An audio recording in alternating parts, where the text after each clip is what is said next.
Hello and welcome back, everyone, for another edition of our classic literature series and Robert Louis Stevenson's Treasure Island. I want to tell you, I just ran an ad, and my ad manager is telling me I need to run another one. And it is the dumbest thing. Anyway, I think I have it dialed in and fixed it, so in the future, it's not going to try and bug me for multiple ads. But yeah, it's like ad starts in 3 minutes. It's like, I just ran one. Why are you like this? I don't know. But hopefully, moving forward, can just run that 3 minute like eliminate my pre-rolls. I hate pre-rolls.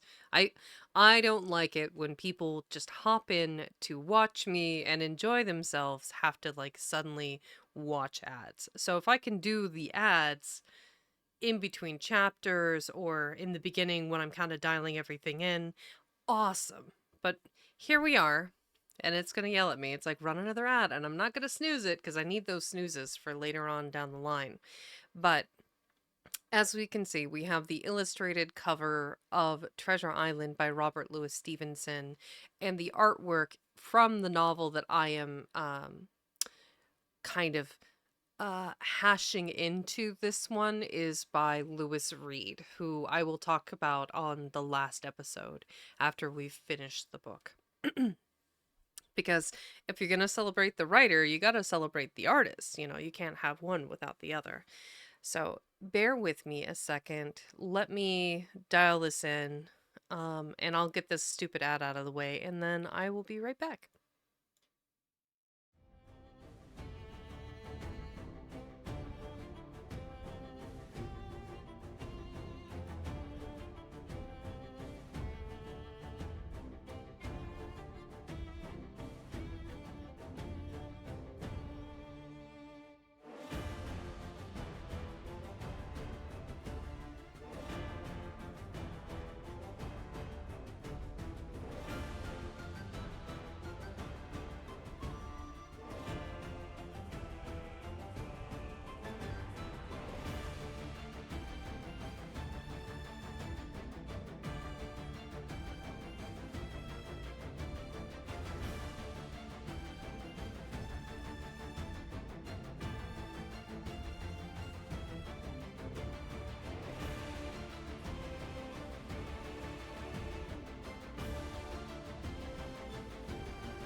Okay.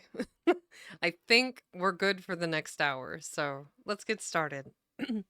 Once again, we are returning to Treasure Island, which, if you were here for the first iteration, we talked about the history, a little bit of Robert Louis Stevenson, his marriage to Franny, his like life as an invalid as a child. We went into some of his poetry, which really highlights being sick and having just kind of a weakness of constitution and growing up inside, unable to interact with other children or the world outside. And of course, with tuberculosis, it was just never able to really be a physical man. Um, Practicing law, having well, not practicing, getting certified through the bar, becoming a lawyer, and never practicing law. His dad being disappointed in him, um, being his father a civil engineer, uh, just a number of talking points. But we return to Treasure Island, which was probably one of his crowning masterpieces. So we are now into part two of the six parts. You got a picture of the sea cook there with his pirate and his crutch, because he's, the one legged man.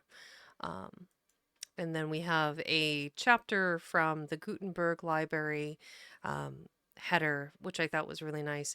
So you don't know this yet. We'll read about who that is in just a minute. But that is Jim, our dear Jim Hawkins, reading the letter out loud. So we return to the novel, make sure we can see everything. Da, da, da. There we go. Should be able to. Okay. I don't want my feather cap to obscure the book. So we are now here in part two, The Sea Cook, chapter 7.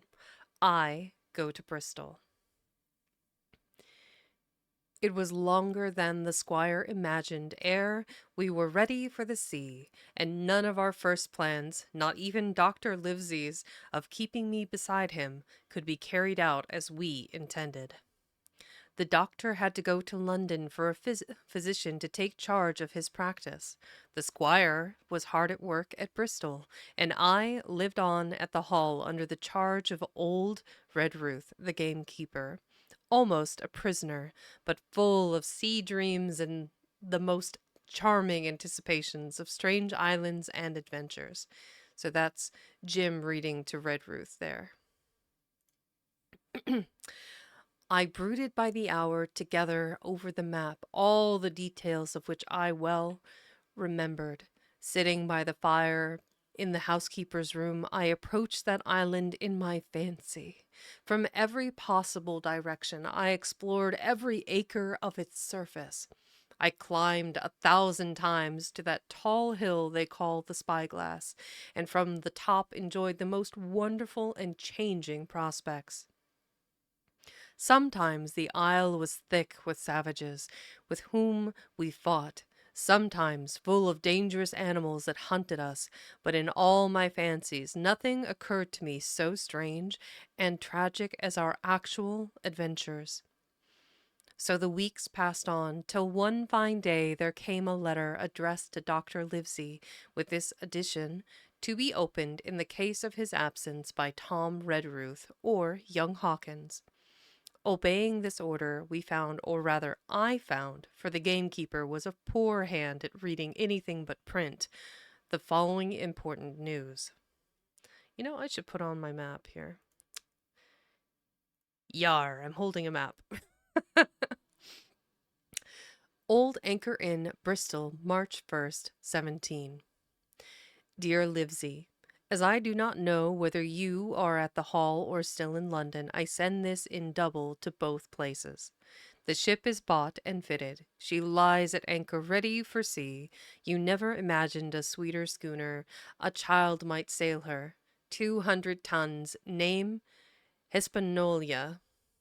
I'm guessing Hispaniola. That probably Hispaniola.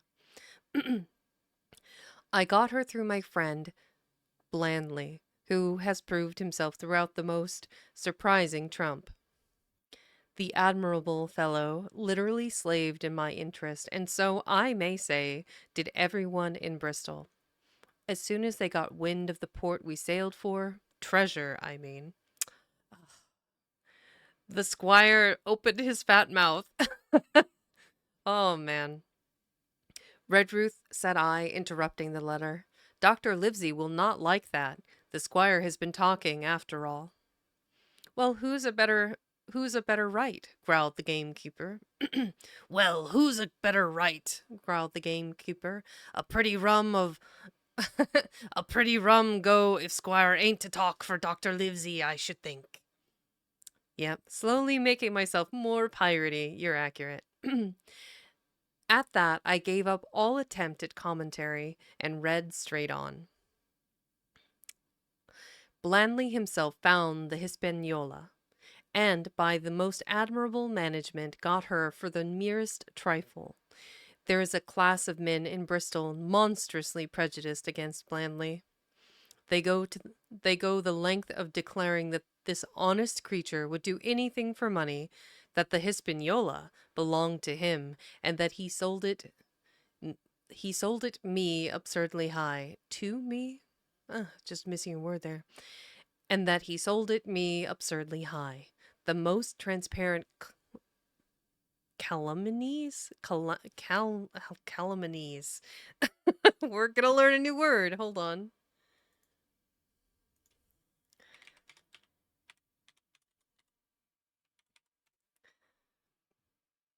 The making of false and defamatory statements about someone in order to damage their reputation. Man, that is a word that should be used more recently. Slander, defamation, calumnies. All right, back to it. It is a good word. Where was I? The most transparent calumnies. Okay. The most transparent calumnies. None of them dare, however, to deny the merits of the ship. So far, there was not a hitch. The work people, to be sure, riggers and what not. Riggers were most annoyingly slow, but time cured that. It was the crew that troubled me. I wished a round score of men, in case of natives, buccaneers, or the odious French. The odious French! And I had the worry of the deuce itself to find so much as half a dozen, till the most remarkable stroke of fortune brought me the very man that I required. I was standing on the dock when, by the merest accident, I fell in talk with him. I found he was an old sailor, kept a public house, knew all the seafaring men in Bristol, had lost his health ashore, and wanted a good berth as cook to get to sea again. He had hobbled down there that morning, he said, to get a smell of the salt. I was monstrously touched. So would you have been, and out of pure pity I engaged him on the spot to be the ship's cook. Long John Silver he is called, and has lost a leg, but that I regard it as a recommendation, since he lost it in his country's service under the immortal Hawke. He has no pension, Livesey. Imagine the abominable age we live in. Well, that's accurate now. It's like people don't have pensions or retirements given to them anymore by government work. That's wild. Well, sir, I thought I had only found a cook, but it was a crew I had discovered. Between Silver and myself, we got together in a few days a company of the toughest old salts imaginable, but not pretty to look at. Well, I imagine not. Not pretty to look at, but fellows by their faces of the most indomitable spirit. I declare we could fight a frigate. Long John even got rid of 2 out of the 6 of 7 I had already engaged. He showed me in the moment that they were just the sort of fresh-water swabs we had to fear in an adventure of importance. I am in the most magnificent health and spirits, eating like a bull, sleeping like a tree, yet I shall not enjoy a moment till I hear my old tarpaulins tramping around the capstan. Seaward ho! Hang the treasure! It's the glory of the sea that has turned my head. So now, Livesey, come post. Do not lose an hour if you respect me. Let young Hawkins go at once to see his mother, with Red Ruth for a guard. And then both come full speed to Bristol. John Trelawney, aka the Squire. Postscript. So P.S. Postscript. I think I had forgotten that PS stood for postscript, actually. Postscript. I did not tell you that Blandley, who, by the way, is to send a consort after us if we don't turn up by the end of August, had found an admirable fellow for sailing master, a stiff man, which I regret, but in all other respects, a treasure. Long John Silver unearthed a very competent man for a mate, a man named Arrow. I have a boatswain who pipes Livesey, so things shall go man o' war fashion on board the good ship Hispaniola. I forgot to tell you that Silver is a man of substance. I know of my own knowledge that he has a banker's account, which has never been overdrawn. He leaves his wife to manage the inn, and as she is a woman of color, a pair of old bachelors like you and I may be excused for guessing that it is the wife quite as much as the health that sends him back to roving. J.T. Postscript. Isn't it supposed to be PSS? No, I guess it would be PPS. Postscript. Hawkins may stay one night with his mother, J.T. I just a woman of color. Such language. I just want to like throw in there as a preface that the book it does include this antiquated racist language which I don't encourage and I don't endorse and I would never use outside of reading this book. So just as a reminder, don't. You shouldn't say things like this. This is not appropriate. Anyway, moving on. You can fancy the excitement into which that letter put me. I was half beside myself with glee, and if ever I despised a man, it was old Tom Redruth, who could do nothing but grumble and lament. Any of the under gamekeepers would gladly have changed places with him, but such was not the squire's pleasure, and the squire's pleasure was like law among them all. Nobody but old Red Ruth would have dared so much as even to grumble. The next morning he and I set out on foot for the Admiral Benbow, and there I found my mother in good health and spirits. The captain, who had so long been a cause of so much discomfort, was gone where the wicked ceased from trembling. The squire had had the squire had everything repaired, and the public rooms and the sign repainted, and had added some furniture, above all, a beautiful armchair for mother in the bar. Let's see. He had found her a boy as an apprentice also, so that she should not want help while I was gone. It was on seeing that boy that I understood, for the first time, my situation. I had thought up to that moment of the adventures before me, not at all of the home that I was leaving. And now, at the sight of this clumsy stranger who was to stay here in my place beside my mother, I had my first attack of tears. I am afraid I led that boy a dog's life, for as he was new to the work, I had 100 opportunities of setting him right and putting him down, and I was not slow to profit by them. "Aw, Jim, why were you being a dick? This poor boy is just working for your mum." Geez. The night passed, and the next day, after dinner, Redruth and I were afoot again and on the road. I said good-bye to mother and the cove where I had lived since I was born, and the dear old Admiral Benbow, since he was repainted, no longer quite so dear. I'm going to open that link here. Here is him leaving the Admiral Benbow Inn. I said goodbye to mother and the cove, and to dear old Admiral Benbow. He's got his little tricorder hat and he's got his little bag on a stick, getting ready, loving his mom, giving her a big hug. So sweet.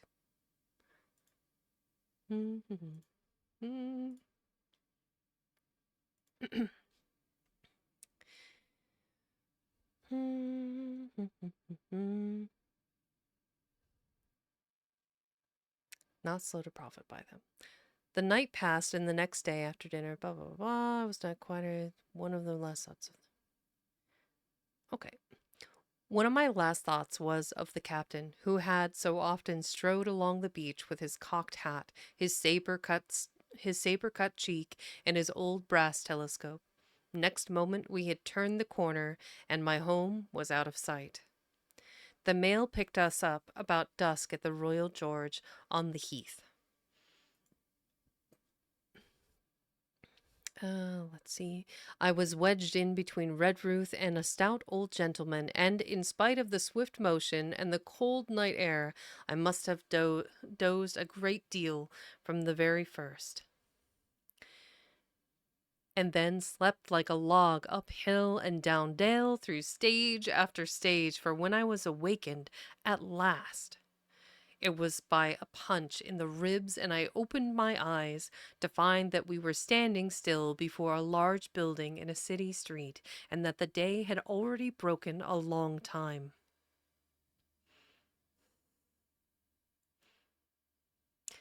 "Where are we?" I asked. "Bristol," said Tom. "Get down."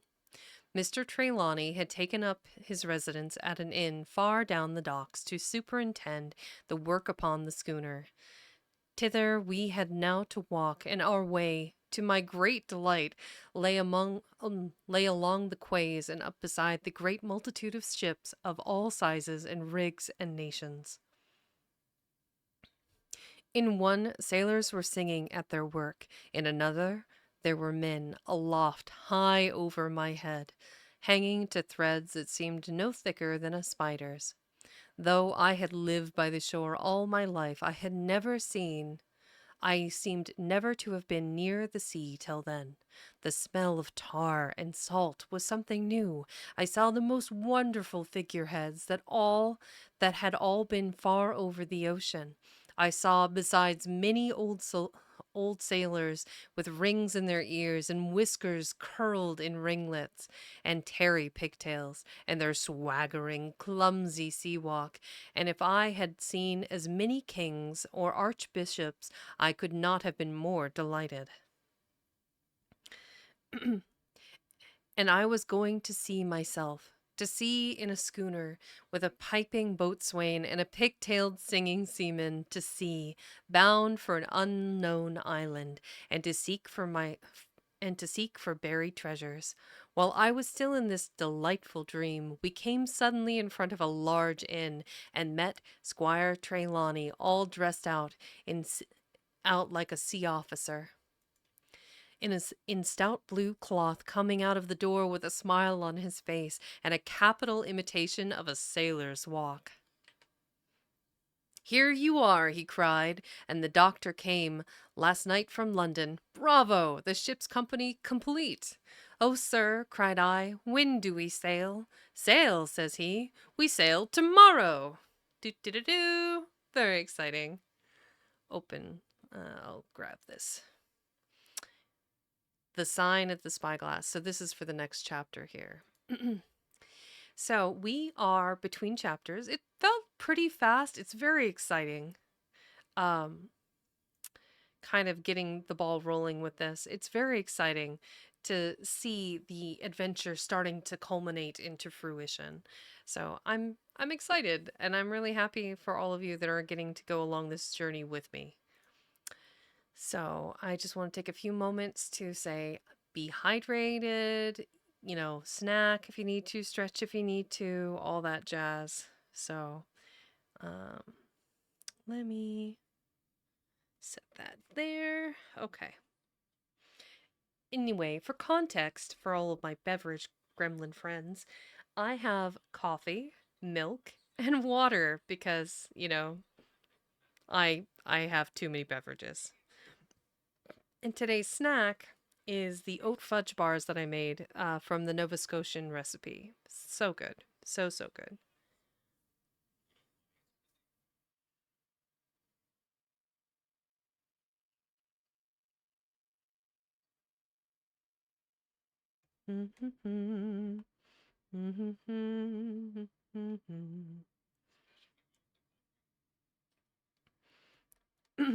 Okay, here we are. So, if everyone is ready and everyone is back, let's go ahead and get started on the next chapter.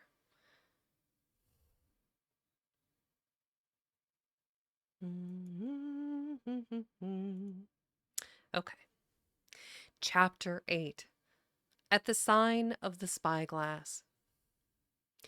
When I had done breakfasting, the squire gave me a note addressed to John Silver at the sign of the spyglass, and told me I should easily find the place by following the line of the docks, and keeping a bright lookout for a little tavern with a large brass telescope for sign.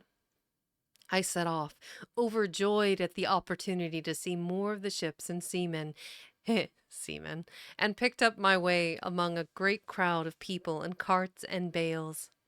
For the dock was now at its busiest, until I found the tavern in question. Fair. That's fair. It was bright enough It was a bright enough little place of entertainment. The sign was newly painted. The windows had neat red curtains. The floor was cleanly sanded. There was a street on either side and an open door on both, which made the large, low room pretty clear to see in spite of clouds of tobacco smoke. Oh, God. I'm glad we're in an age where I don't have to walk into an establishment that's just brimming with smoke anymore. Ah, gross. The customers were mostly seafaring men, and they talked so loudly that I hung at the door, almost afraid to enter. As I was waiting, a man came out of a side room, and at a glance I was sure he must be Long John. His left leg was cut off close by the hip, and under the left shoulder, he carried a crutch, which he managed with wonderful dexterity, hopping about upon it like a bird. He was very tall and strong, with a face as big as a ham. His face as big as a ham. What a descriptor, to be honest. Oh my. Uh, Plain and pale, but intelligent and smiling. Indeed, he seemed to be in the most cheerful spirits, whistling as he moved about among the tables, with a merry word or a slap on the shoulder for the more favored of his guests. Now, to tell you the truth, from the very first mention of Long John in Squire Trelawney's letter, I had taken a fear in my mind that he might prove to be the very one-legged sailor whom I had watched for so long at the old Benbow. But one look at the man before me was enough. I had seen the captain and Black Dog and the blind man Pew, and I thought I knew what a buccaneer was like, a very different creature, according to me, from this clean and pleasant-tempered landlord. I agree, Valen. I plucked up courage at once, crossed the threshold, and walked right up to the man where he stood, propped on his crutch, talking to a customer. "Mr. Silver, sir?" I asked, holding out the note. "Yes, my lad," said he. "Such is my name, to be sure, and who may you be?" And then, as he saw the squire's letter, he seemed to me to give something almost like a start. "Oh!" said he, quite loud, and offering his hand. "I see you are our new cabin boy. Pleased I am to see you." And he took my hand in his large, firm grasp. Doo-doo-doo. Oh, dropped my phone. Oh no! Heavens to Betsy! Just then, one of the customers at the far side rose suddenly and made for the door. It was close by him, and he was out in the street in a moment. But his hurry had attracted my notice, and I recognized him at a glance. It was the tallow-faced man, wanting two fingers, who had come first to the Admiral Benbow. Oh, this is a good opportunity to grab this image here. "Oh," I cried, "stop him! It's Black Dog!" And we got Long John with his one leg and his crutch here, the various mateys in the bar, some nice little memorabilia on the wall, and then, fast quick as can be, we have the Black Dog heading out the door. "Oh," I cried, "stop him! It's Black Dog!" "I don't care 2 coppers who he is," cried Silver, "but he hasn't paid his score. Harry, run and catch him!" One of the others, who was nearest the door, leaped up and started in pursuit.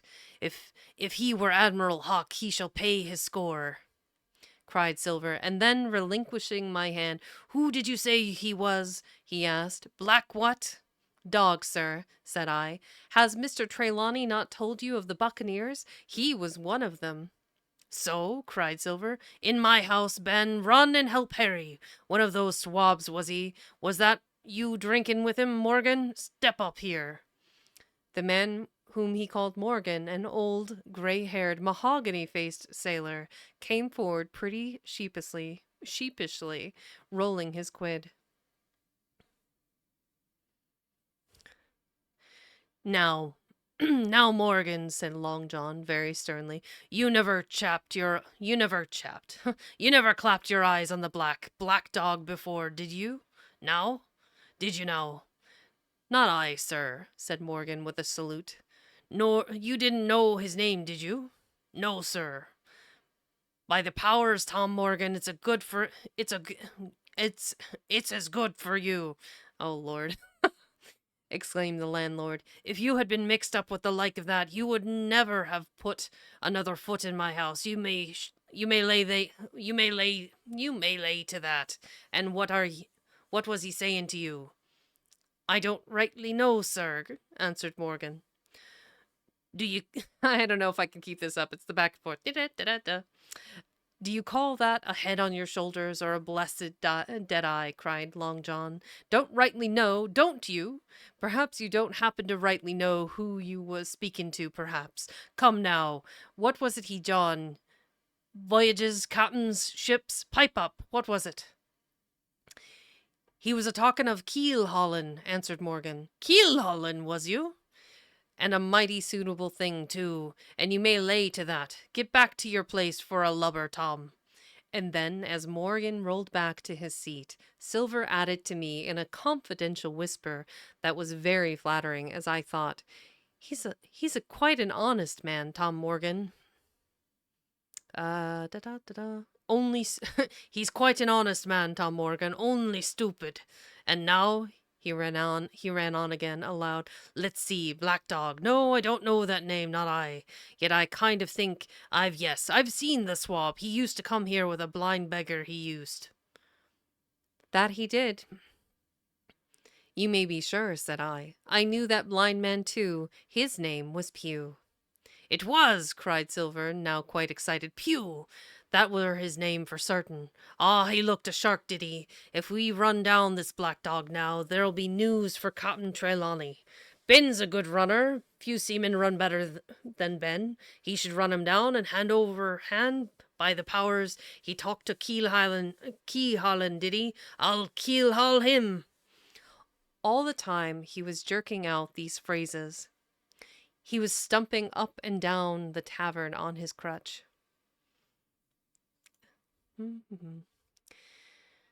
Slapping tables with his hand and giving such a show of excitement as would have convinced Old Bailey, judge, or a Bow Street runner. My suspicions had been thoroughly reawakened on finding Black Dog at the spyglass. And I watched the cook narrowly, but he was too deep and too ready and too clever for me.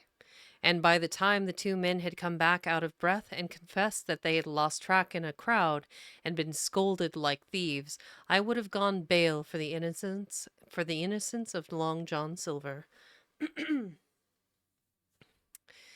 "See here now, Hawkins," said he. "Here's a blessed hard thing on a man like me." "See here now, Hawkins," said he. "Here's a blessed thing on a man like me, now ain't it? There's Captain Trelawney. What's he to think? Here I have this confounded son of a Dutchman sitting in my own house, drinking of my own rum. Here he comes and tells me of it plain, and here I let him give us all the slip before my blessed deadlights. Oh, what a fun way to say eyes. Now, Hawkins, you do me justice with the captain. You're a lad, you are, but you're as smart as paint. You're as smart. I can't. I need a second. You're as smart as paint.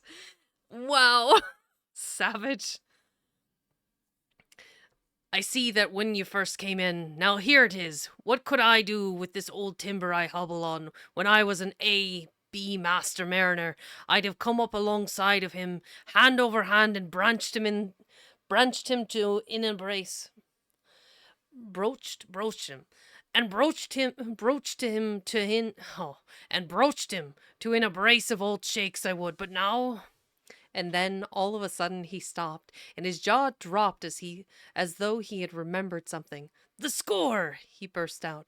"3 goes a rum! Why, shiver my timbers, if I hadn't forgotten my score!" And falling on a bench, he laughed until the tears ran down his cheeks. I could not help joining, and we laughed together, peal after peal, until the tavern rang loud. You're laughing with the man who said you're as smart as paint. I guess he just forgave him on the spot, I suppose. That's wild.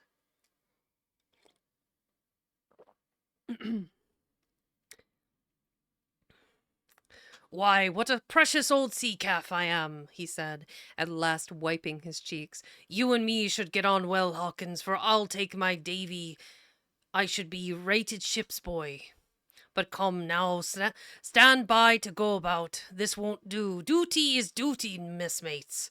I'll put on my old cocked hat and step along of you to Captain Trelawney and report this here affair. For mind you, it's serious, young Hawkins, and neither you nor me's come out of it with what I should make so bold as to call credit. Nor you neither, says you, not smart. Nor you neither, not smart. None of the pair of us smart, but dash my buttons, that was a good un about my score." And he began to laugh again, and that so heartily that though I did not see the joke as he did, I was again obliged to join him in his mirth. On our little walk along the quays, he made himself the most interesting companion, telling me about the different ships that we passed by, their rig, tonnage, and nationality, explaining the work that was going forward, how one was discharging, another taking in cargo, and a third making ready for sail. And every now and then telling me some little anecdote of ships or seamen, or seamen, or repeating a nautical phrase till I had learned it perfectly. I began to see that here was one of the best. There. I'm sorry. It's funny to me every time. I began to see that here was one of the best of possible shipmates. When we got to the inn, the squire and Dr. Livesey were seated together, finishing a quart of ale with a toast in it, before they should go aboard the schooner on a visit of inspection. Long John told the story from first to last, with a with a great deal of spirit and the most perfect truth. "That was how it were, now weren't it, Hawkins?" he would say now and again, and I could always bear him entirely out. The two gentlemen regretted that Black Dog had got away, but we all agreed there was nothing to be done, and after he had been complimented, Long John took up his crutch and departed. "All hands aboard by 4 this afternoon," shouted the squire after him. "Aye, aye, sir," cried the cook in the passage. "Well, squire," said Dr. Livesey, "I don't put much faith in your discoveries as a general thing, but I will say this, John Silver suits me." "The man's a perfect trump," declared the squire. "And now," added the doctor, "Jim may come on board with us, may he not?" To be sure he may, says Squire. Take your hat, Hawkins, and we'll see the ship. Yep, we're cruising through these books, honestly. Or through these chapters in this book. It's really good. It's such a rigorous, engaging story. At least thus far. We're, 8 chapters in and we have this like story and the pirates and the engagement and then there was the battle and everything going to it and it's just so good. Anyway, I don't know why I'm going to the accent. I'm sorry, Valen. Don't be offended. Um it's just somehow something a little wicked and a little piratey. Um it's good. It's great pacing thus far. By all accounts. I'm really excited. We are between chapters. Hydrate, snack, get your caffeine on, whatever it is you need to do. Be sure to stretch. Because I forget sometimes myself. And it's so good. And this is the kind of book that, as as just a silent reader, like sitting here, if I was reading through this book, I would just be crushing this book. It was just so much. It's so engaging. It's great pacing. You're interested in the characters. You're interested in the interactions between Jim Hawkins, our protagonist, and then his engagement with Dr. Livesey, the Squire, Trelawney. Now we have Long John Silver, who is by all accounts, at this point, just a run of the mill guy that runs a tavern and is going to be the ship's cook to give them a hand on this journey for treasure. Which, by the way, I wonder if we're going to hear what Dr. Livesey has to say about Trelawney opening his mouth about what they're headed for. It's just, I kind of want to hear him cuss him out and be like, the fuck are you doing, man? Just funny to me. Hmm. All right.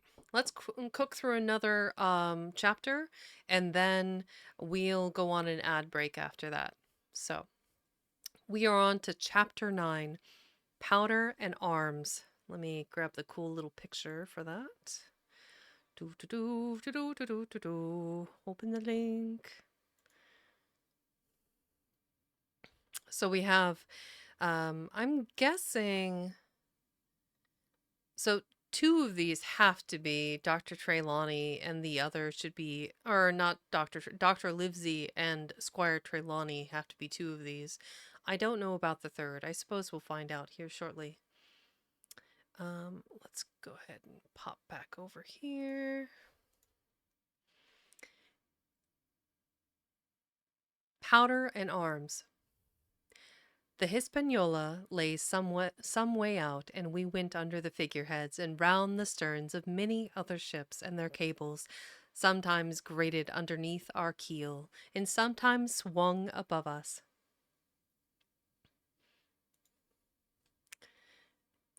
For some reason, it seems like the book got smaller? Question mark? Weird. There we go. At last, however, we got alongside, and were met and saluted as we stepped aboard by the mate, Mr. Arrow, a brown old sailor with earrings in his ears and a squint.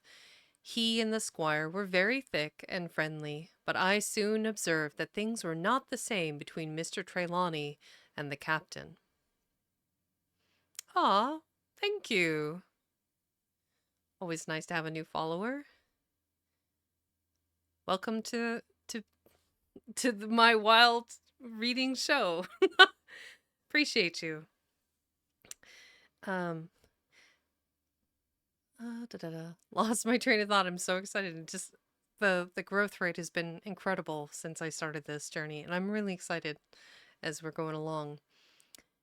This last was a sharp. Lost my train of thought, and I'm smiling, so yeah, need to relax my face muscles. This last was a sharp-looking man who seemed angry with everything on board and was soon to tell us why, for we had hardly got down into the cabin when a sailor followed us. Captain Smollett, sir, axing. I hate it when they say asking. They say axing. That is okay. Captain Smollett, sir, axing to speak with you, said he. I am always at the captain's orders. Show him in, said the squire. The captain, who was close behind his messenger, entered at once, and shut the door behind him. Well, Captain Smollett, what have you to say? All well, I hope, all shipshape and seaworthy? Well, sir, said the captain, better speak plain. I believe, even at the risk of offence, I don't like this cruise. I don't like the men, and I don't like my officer. That's short and sweet.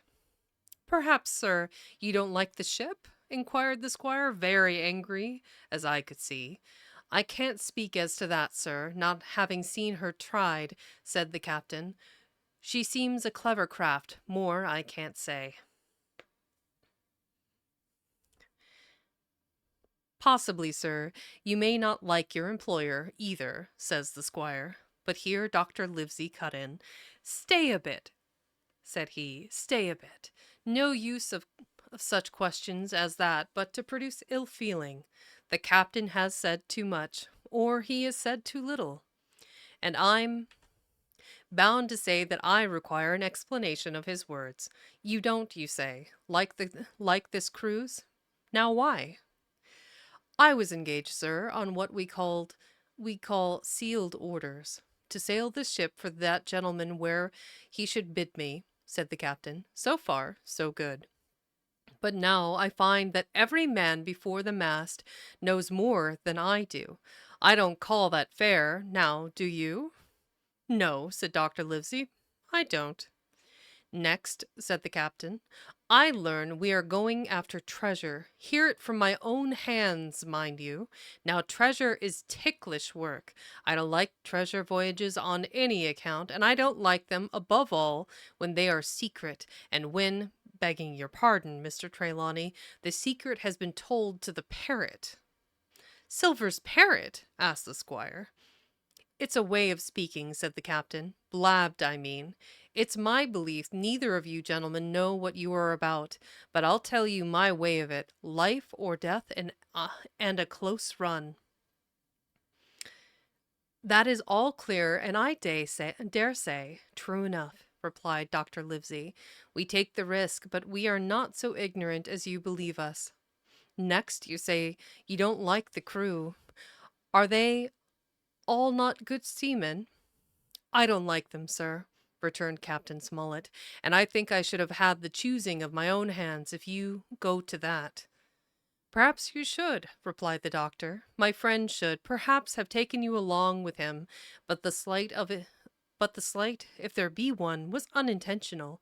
And you don't like Mr. Arrow? I don't, sir. I believe he's a good seaman, but he's too free with the crew to be a good officer. A mate should keep himself to himself, shouldn't drink with the men before the mast. Do you mean he drinks? Cried the squire. No, sir, replied the captain, only that he's too familiar. Well now, and the short and long of it, captain, asked the doctor, tell us what you want. Well, gentlemen, are you determined to go on this cruise? Like iron, answered the squire. Very good, said the captain. Very good, said the captain. Then, as you've heard me very patiently saying things that I could not prove, hear me a few words more. They are putting the powder and the arms in the forehold. Now, you have a good place under the cabin. Why not put them there? First point. Then you are bringing 4 of your own people with you, and they tell me some of them are to be berthed forward. Why not give them the berths here beside the cabin? Second point. Any more? Asked Mr. Trelawney. One more, said the captain. There's been too much blabbing already. Far too much, agreed the doctor. I'll tell you what I've heard myself, continued Captain Smollett, that you have a map of an island, that there's crosses on the map to show where treasure is, and that the island lies, and then he named the latitude and longitude exactly. I never told that, cried the squire, to a soul. The hands know it, sir, returned the captain. Livesey, that must have been you or Hawkins, cried the squire. It doesn't much matter who it was, replied the doctor, and I could see that neither he nor the captain paid much regard to Mr. Trelawney's protestations. Neither did I, to be sure, he was so loose a talker. Yet in this case, I believe he was really right, and that nobody had told the situation of the island. Well, gentlemen, continued the captain, I don't know I don't know why it's whistling. I don't know who has the map, but I make it a point. It shall be kept secret even from me and Mr. Arrow. Otherwise, I would ask you to let me resign. I see, said the doctor. You wish us to keep this matter dark and to make a garrison of the stern part of the ship, manned with my friend's own people, and provided with all the arms and powder on board. In other words, you fear a mutiny. Sir, said Captain Smollett, with no intention to take offense, I deny your right to put words into my mouth. No captain, sir, would be justified in going to sea at all if he had ground enough to say that. As for Mr. Arrow, I believe him thoroughly honest. Some of the men are the same. All may be, for what I know, but I am responsible for the ship's safety and the life of every man jack aboard of her. I see things going, as I think, not quite right, and I ask you to take certain precautions or let me resign my berth, and that's all. Captain Smollett, began the doctor, with a smile, did you ever hear the fable of the mountain and the mouse? You'll excuse me, I dare say, but you remind me of that fable. When you came in here, I'll stake my wig you meant more than this. Doctor, said the captain, you are smart. When I came in here, I meant to get discharged. I had no thought that Mr. Trelawney would hear a word. No more I would, cried the squire. Had Livesey not been here, I should have seen you to the deuce. As it is, I have heard you. I will do as you desire, but I think the worse of you. That's as you please, sir, said the captain. You'll find I do my duty. And with that he took his leave.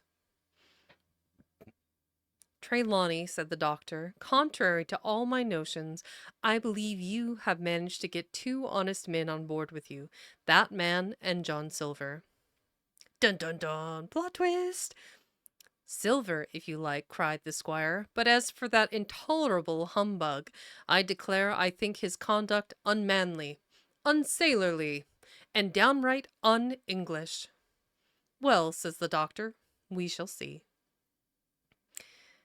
When we came on When we came on deck, the men had begun already to take out the arms and powder, yo-hoing at their work, while the captain and Mr. Arrow stood by superintending. The new arrangement was quite to my liking. The whole schooner had been overhauled.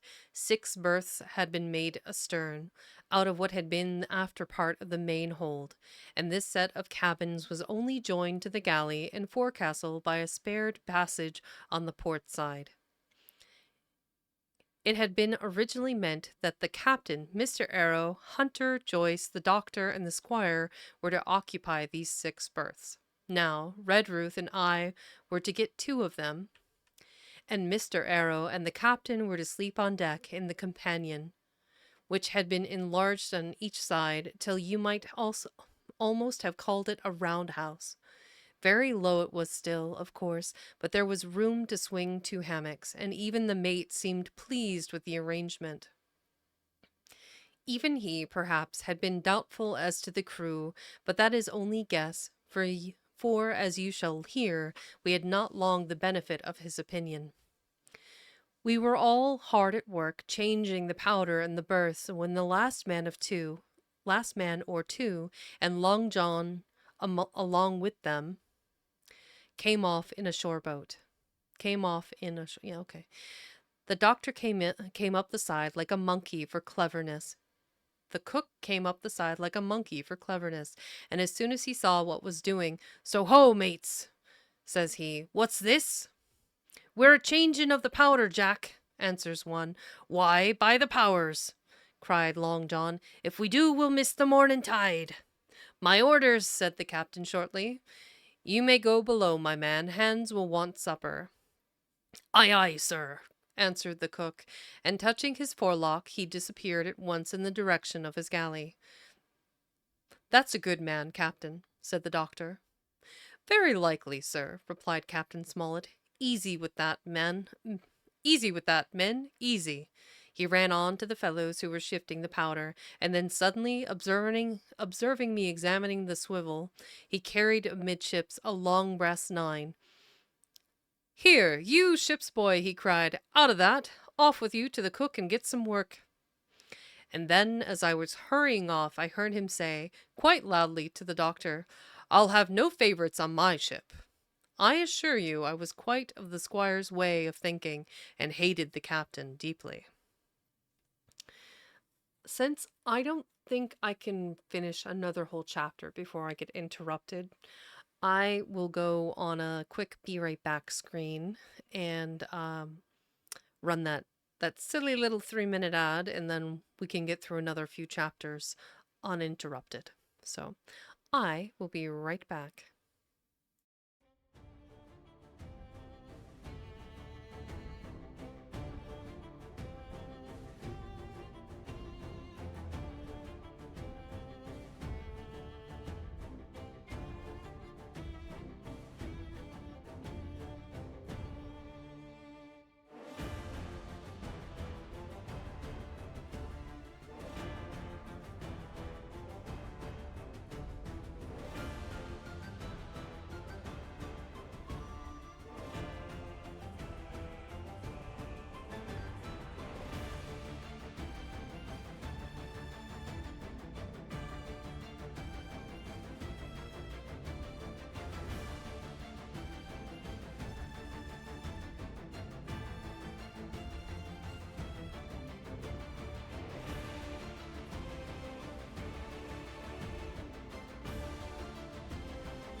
And we are back.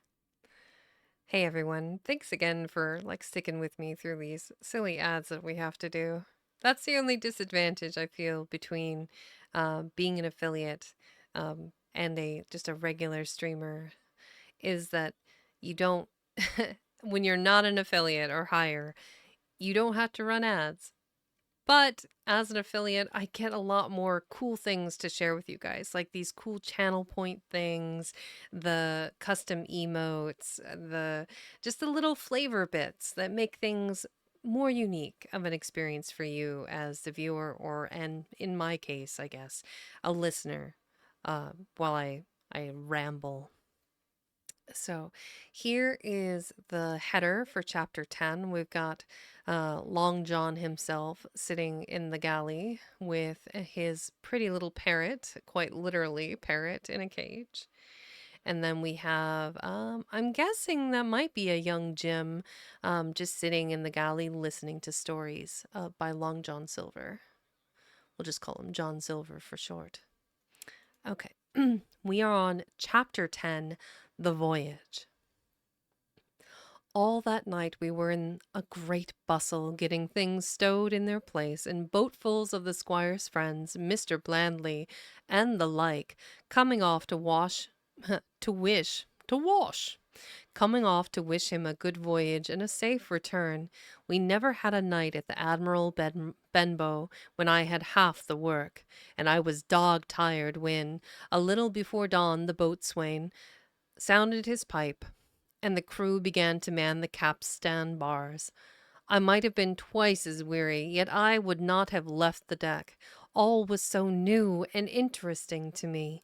The brief commands, the shrill note of the whistle, the men bustling to their places in the glimmer of the ship's lanterns. "Now, Barbecue, tip us a stave!" cried one voice. "The old one," cried another. "Aye, aye, mates," said Long John, who was standing by with his crutch under his arm, and at once broke out in the air in words I knew so well. 15 men on the dead man's chest, and then the whole crew bore chorus, yo ho ho, and a bottle of rum. And at the third ho drove the bars before them with a will.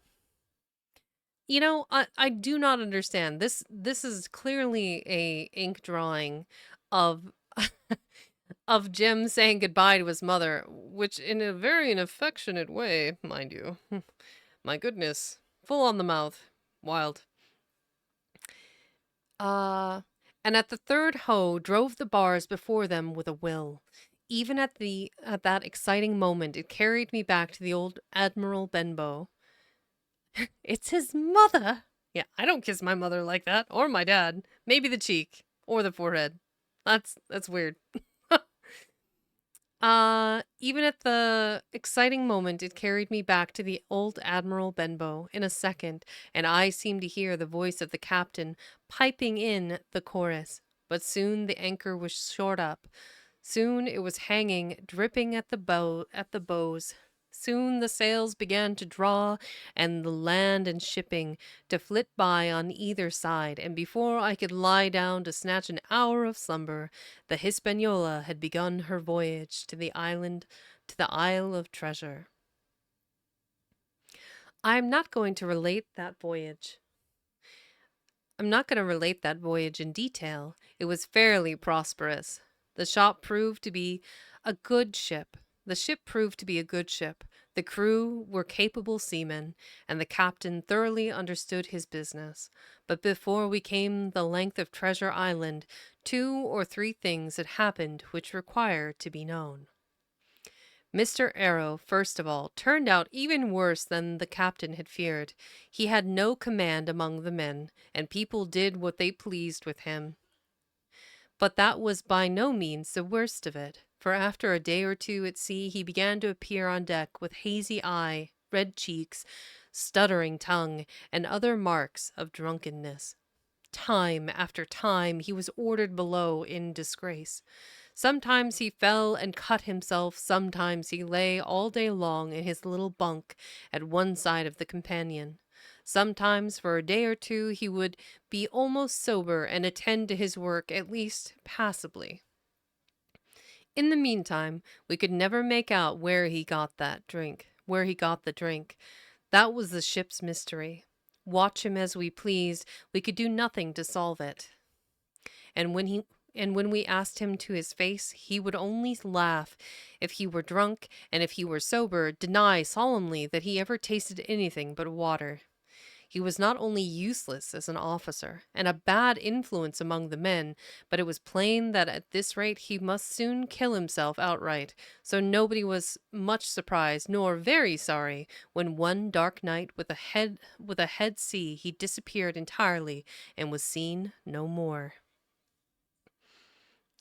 "Overboard," said the captain. "Well, gentlemen, that saves the trouble of putting him in irons."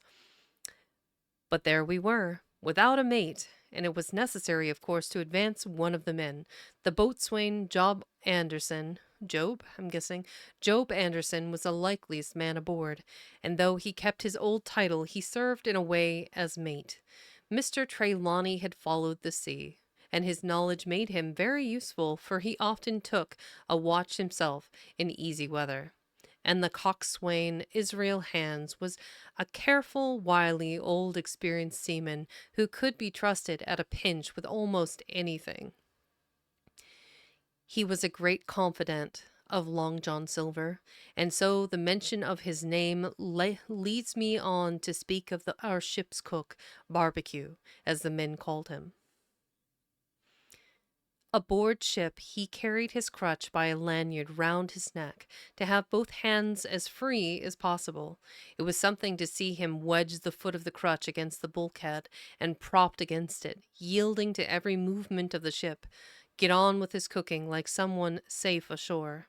Still more strange was it to see him in the heaviest of weather cross the deck. He had a line or two rigged up to help him across the widest spaces. Long John's earrings, they were called, and he would hand himself with one place to another, now using the crutch, now trailing it alongside by the lanyard as quickly as another man could walk. Yet some of the men who had sailed with him before expressed their pity to see him so reduced.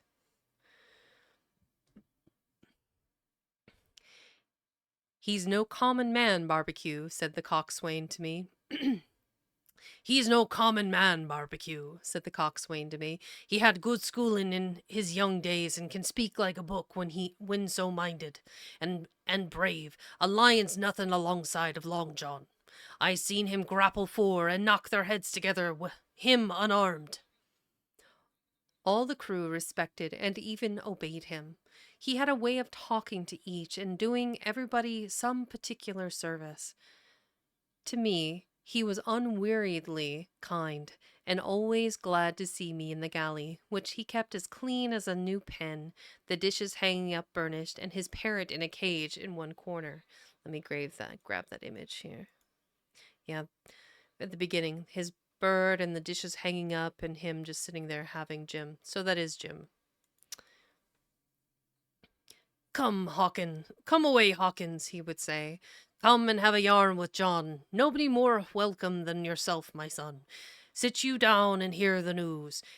Here's Captain Flint. I calls my parrot Captain Flint, after the famous buccaneer. Here's Captain Flint predicting success to our voyage, wasn't you, Captain?" And the parrot would say, with great rapidity, "Pieces of 8, pieces of 8, pieces of 8." Till you wondered that it was not out of breath, or till John threw his handkerchief over the cage. "Now that bird," he would say, "is maybe 200 years old, Hawkins. They live forever, mostly. And if anybody's seen more wickedness, it must be the devil himself." Let's see what we got here. Oh, this is when the captain was yelling at poor Hawkins, like, "Here, you ship's boy," he cried, "out of that! Off with you to the cook and get some work." So you have all the men working, prepping the ship, and he's like, "Go to the galley! Begone, thought!" It's just funny. She sailed with England, the great Captain England, the pirate. This is him talking here. Uh, If anybody's seen more wickedness, it must be the devil himself. She sailed with England, the great Captain England, the pirate. She's been at Madagascar, and in Malabar, and Suriname, and Providence, and Portobello. She was at the fishing up of the wrecked plate ships. It's there she learned pieces of eight, and little wonder 350,000 of 'em's Hawkins. She was at the boarding of the Viceroy of the Indies, out of Goa. She was, and to look at her, you would think she was a babby. But you smelled powder, didn't you, Captain? Stand by to go about. The parrot would scream. "Ah, she's a handsome craft, she is," the cook would say, and give her sugar from his pocket, and then the bird would peck at the bars and swear straight on, passing belief for wickedness. "There," John would add, "you can't touch pitch and not be mucked, lad. Here's this poor old innocent bird of mine swearing blue fire, and none the wiser. You may lay to that. She would swear the same in a matter of speaking before chaplain." And John would touch his forelock with a solemn way he had, that made me think he was the best of men. In the meantime, Squire and Captain Smollett were still on pretty distant terms with one another. The squire made no bones about the matter. He despised the captain. The captain, on his part, never spoke, but when he was spoken to, and then sharp and short and dry, and not a word wasted. He owned, when driven into a corner, that he seemed to have been wrong about the crew, that some of them were as brisk as he wanted to see, and all had behaved fairly well. As for the ship, he had taken downright fancy to her. "She'll lie a point nearer the wind than a man has a right to expect of his own married wife, sir. But," he would add, "all I say is, we're not home again, and I don't like the cruise." The squire at this would turn away and march up and down the dock, chin in air. "A trifle more of that, man," he would say, and I should explode. And I should explode. Just what a thing to say. We had some heavy weather, which only proved the qualities of the Hispaniola. Every man on board seemed well content, and they must have been hard to please if they had been otherwise. For it is my belief there was never a ship's company so spoiled since Noah put to sea. Double grog was going on the least excuse.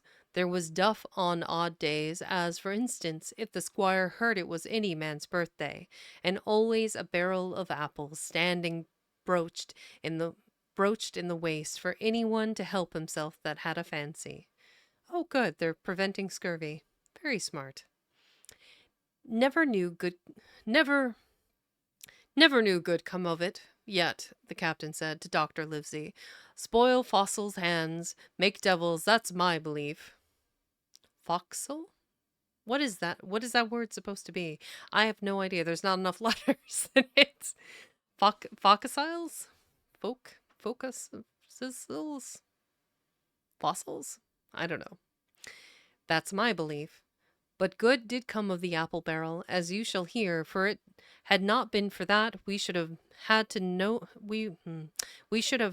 no note of warning, and might all have perished by the hand of treachery. This was how it came about.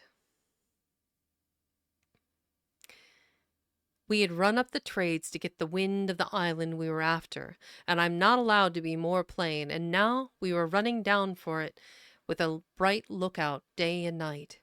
It was about the last day of our outward voyage, by the largest computation. Some time that night, or at latest before noon of the morrow, we should set sight the treasure island. We were heading south by southwest, and had a steady breeze abeam and a quiet sea. The Hispaniola rolled steadily, dipping her bowsprit, yeah, dipping her bowsprit now and then with a whiff of spray. All was drawing alow and aloft. Everyone was in the bravest spirits because we were now so near an end of the first part of our adventure. Just now, over after some, just now, blah, blah, blah, blah, blah. Yeah. Now, just after sundown, when all my work was over and I was on my way to my berth, it occurred to me that I should like an apple. I ran on deck. The watch was all forward, looking out for the island. The man at the helm was watching the luff of the sail and whistling away gently to himself, and that was the only sound excepting the swish of the sea against the bows and around the sides of the ship. In I got bodily into the apple barrel, and found there was scarce an apple left. But sitting down there in the dark, what was the sound of the waters, the rocking movement of the ship, I had either fallen asleep or was on the point of doing so, when a heavy man sat down with rather a clash close by. So this picture here, this is him looking for the apples in the barrel with the water. The man at the helm was watching the luff of the sail. The luff? What is the luff of the sail, I wonder? Luff. The edge of a fore and aft sail next to the mast or stay. Those are a lot of words, most of what I'm going to learn about boats this whole book. This is phenomenal. Okay. I had either fallen asleep or was at the point of doing so when a heavy man sat down with a clash close by. The barrel shook as he leaned his shoulders against it, and I was just about to jump up when the man began to speak. It was Silver's voice, and before I had heard a dozen words, I would not have shown myself for all the world, but I lay there trembling and listening in the extreme of fear and curiosity. For from these dozen words, I understood that the lives of all the honest men aboard depended upon me alone. Dun dun dun. Okay, what's he gonna listen to in next to the barrel there? What are you doing, Long John? What sussery is this? We are between chapters, so I want to kindly remind all of you to hydrate, snack, do whatever you need to. Stretch. Always good to stretch. Valis, it's his mother. Yeah, kissing his mother full on the mouth in that picture. Oh man, that's funny. Let's see. We'll grab the chapter header here.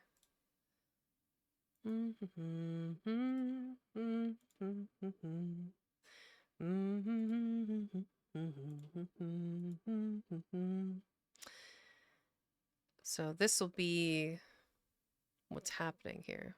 Okay. Well, if we are all ready, let's get started on chapter 11. Bop, bop, bop, bop. Let's see here. Chapter 11, What I Heard in the Apple Barrel. No, not I, said Silver.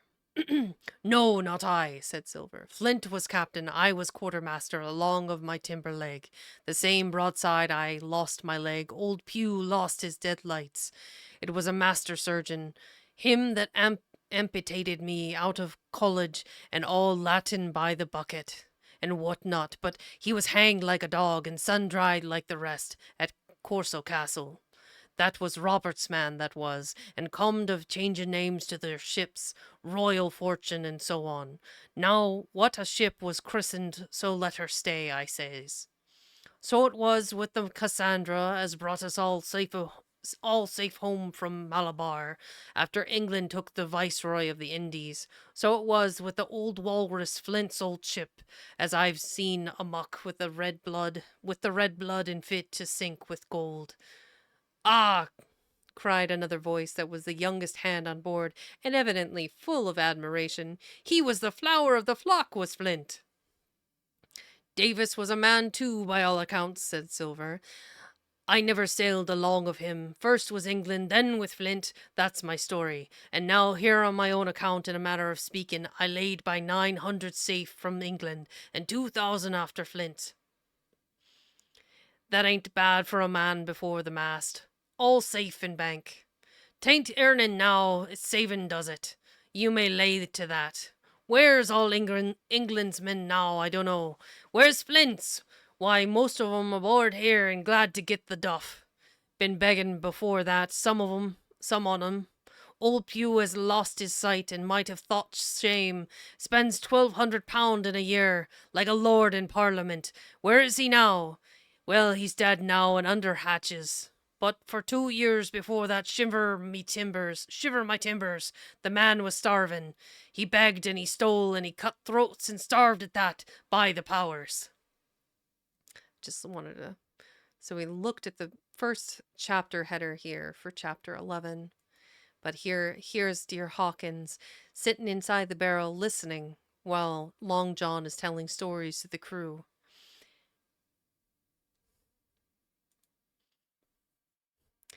Well, it ain't much use after all, said the young seaman. Tain't much use for fools, you may lay to it. That nor nothing, cried Silver. But now you look here, you're young, you are, but you're as smart as paint. It's the second time he's used that line. It kills me every time. I see that when I set my eyes on you, and I'll talk to you like a man. You may imagine how I felt when I heard this abominable old rogue addressing another in the very same words of flattery as he had used to myself. How is smart as paint flattery? What? Como se va? I guess I don't quite figure that out, I guess. Here it is about gentlemen of fortune. They live... Meantime, I heard this abominable old rogue addressing another in the very same words of flattery as he had used to myself.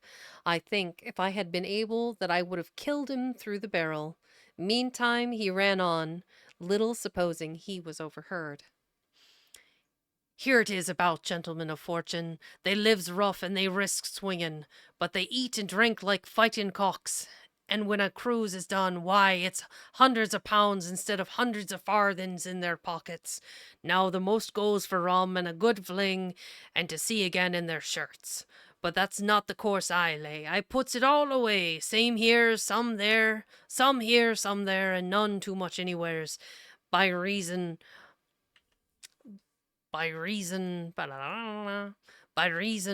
of suspicion.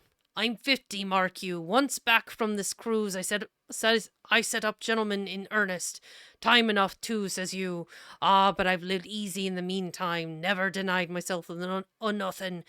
Heart's desires, and slept soft and ain't dainty all my days.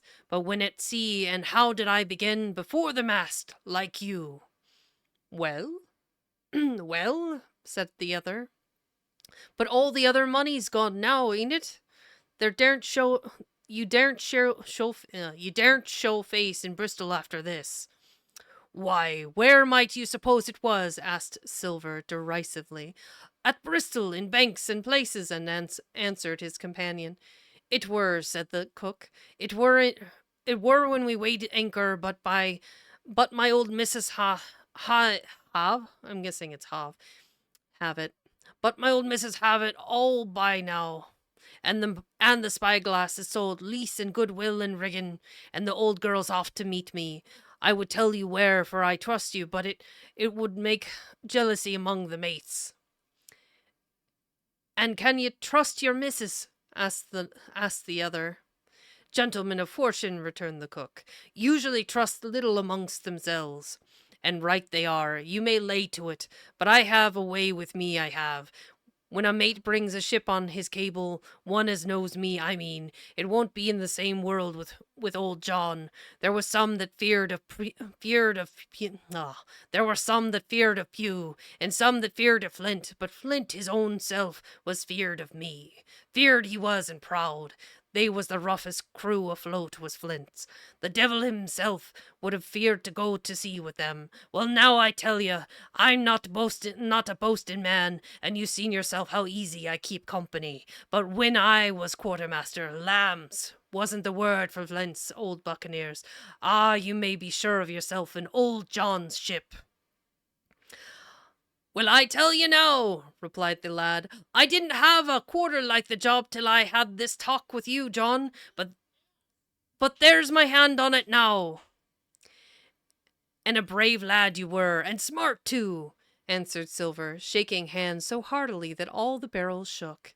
"And a finer figurehead for a gentleman of fortune I never clapped my eyes on." By this time I had begun to understand the meaning of their terms. By a gentleman of fortune, they plainly meant neither more nor less than a common pirate. And the little scene that I had overheard was the last act in the corruption of one of the honest hands, perhaps of the last one left aboard. But on this point I was soon to be relieved, for Silver giving a little whistle, a third man strolled up and sat down by the party. "Dick Square, Dick Square, Dick Square," said Silver. "Oh, I know Dick. I knowed Dick was square. Oh my goodness, Dick. So Dick must have been the young lad, I'm guessing. "Oh, I knowed Dick was square," returned the voice of the coxswain, Israel Hands. "He's no fool, is Dick." And he turned his quid and spat. But look here," he went on. "Here's what I want to know, Barbecue. How long are we a-going to stand off in like a blessed bumboat? I've had almost enough of Captain Smollett. He hazed me long enough, by thunder. I want to go into that cabin, I do. I want their pickles and wines and that." "Israel, said Silver. "Your head ain't much account, nor ever was, but you're able to hear, I reckon. Leastways, your ears is big enough. Now here's what I say. You'll berth forward, and you'll live hard, and you'll speak soft, and you'll keep sober, till I give the word, and you may lay to that, my son." "Well, I don't say no, do I?" growled the coxswain. "What I say is, win, that's what I say." "Win, by the powers!" cried Silver. "Well, now, if you want to know, I'll tell you when. The last moment I can manage, and that's when. Here's a first-rate seaman, Captain Smollett, sails the blessed ship for us. Here's the squire and the doctor with a map and such, and I don't know where it is, do I? No more do you, says you. Well, then I mean the squire and doctor shall find the stuff and help us to get it aboard. By the powers, then we'll see. If I was sure of you all, sons of double Dutchmen, I'd have Captain Smollett navigate us halfway back again before I struck." "Why, we're all seamen aboard here, I should think," said the lad Dick. We're all fossil mans. We're all fossil? I got it. I don't know what that word is. "We're all fossils hands, you mean," snapped Silver. "We can steer a course, but who's to set one? That's what all you gentlemen spit on, first and last. If I had my way, I'd have Captain Smollett work us back into the trades at least. Then we'd have no blessed miscalculations and a spoonful of water a day. But I know the sort you are. I'll finish with 'em at the island as soon as the blunt's on board, and a pity it is. But you're never happy till you're drunk. Split my sides, I've a sick heart to sail with the likes of you." "Easy all, Long John," cried Israel. "Who's a crossin' of you? Why, how many tall ships, think ye now, have I been laid aboard? And how many brisk lads dryin' in the sun at Execution Dock?" cried Silver. "And all for the same hurry and hurry and hurry. Ye hear me. I seen a thing or two at sea, I have. If you would only lay your course in a pint of windward, you would ride in carriages, you would. But not you. I know you. You'll have your mouth full of rum tomorrow and go hang." "Everybody knowed you was a kind of chaplain, John, but there's others as could hand and steer as well as you," said Israel. "They liked a bit of fun, they did. They wasn't so high and dry nohow, but took their fling, the jolly companions, every one." "So," says Silver. "Well, and where are they now?" Pew was that sort, and he died a beggar man. Flint was, and he died of rum at Savannah. Ah, they was a sweet crew, they was. Only where are they?" "But," asked Dick, "when do we lay 'em athwart? What are we to do with 'em, anyhow?" "There's the man for me," cried the cook admiringly. "That's what I call business. Well, what would you think? Put 'em ashore like maroons? That would have been England's way, or cut 'em down like much pork? That would have been Flint's or Billy's bones, or Billy Bones." "Billy was the man for that," said Israel. "Dead men don't bite," says he. Well, he's dead now himself. He knows the long and the short on it now. And if ever a rough hand come to port, it was Billy. "Right you are," said Silver, "rough and ready. But mark ye here, I'm an easy man. I'm quite the gentleman, says you. But this time it's serious. Duty is duty, mates. I give my vote death. When I'm Parliament and riding in my coach, I don't want none of these sea lawyers in the cabinet coming home, unlooked for like the devil at prayers. Wait is what I say, but when the time comes, why, let her rip." I'm going to need to hydrate.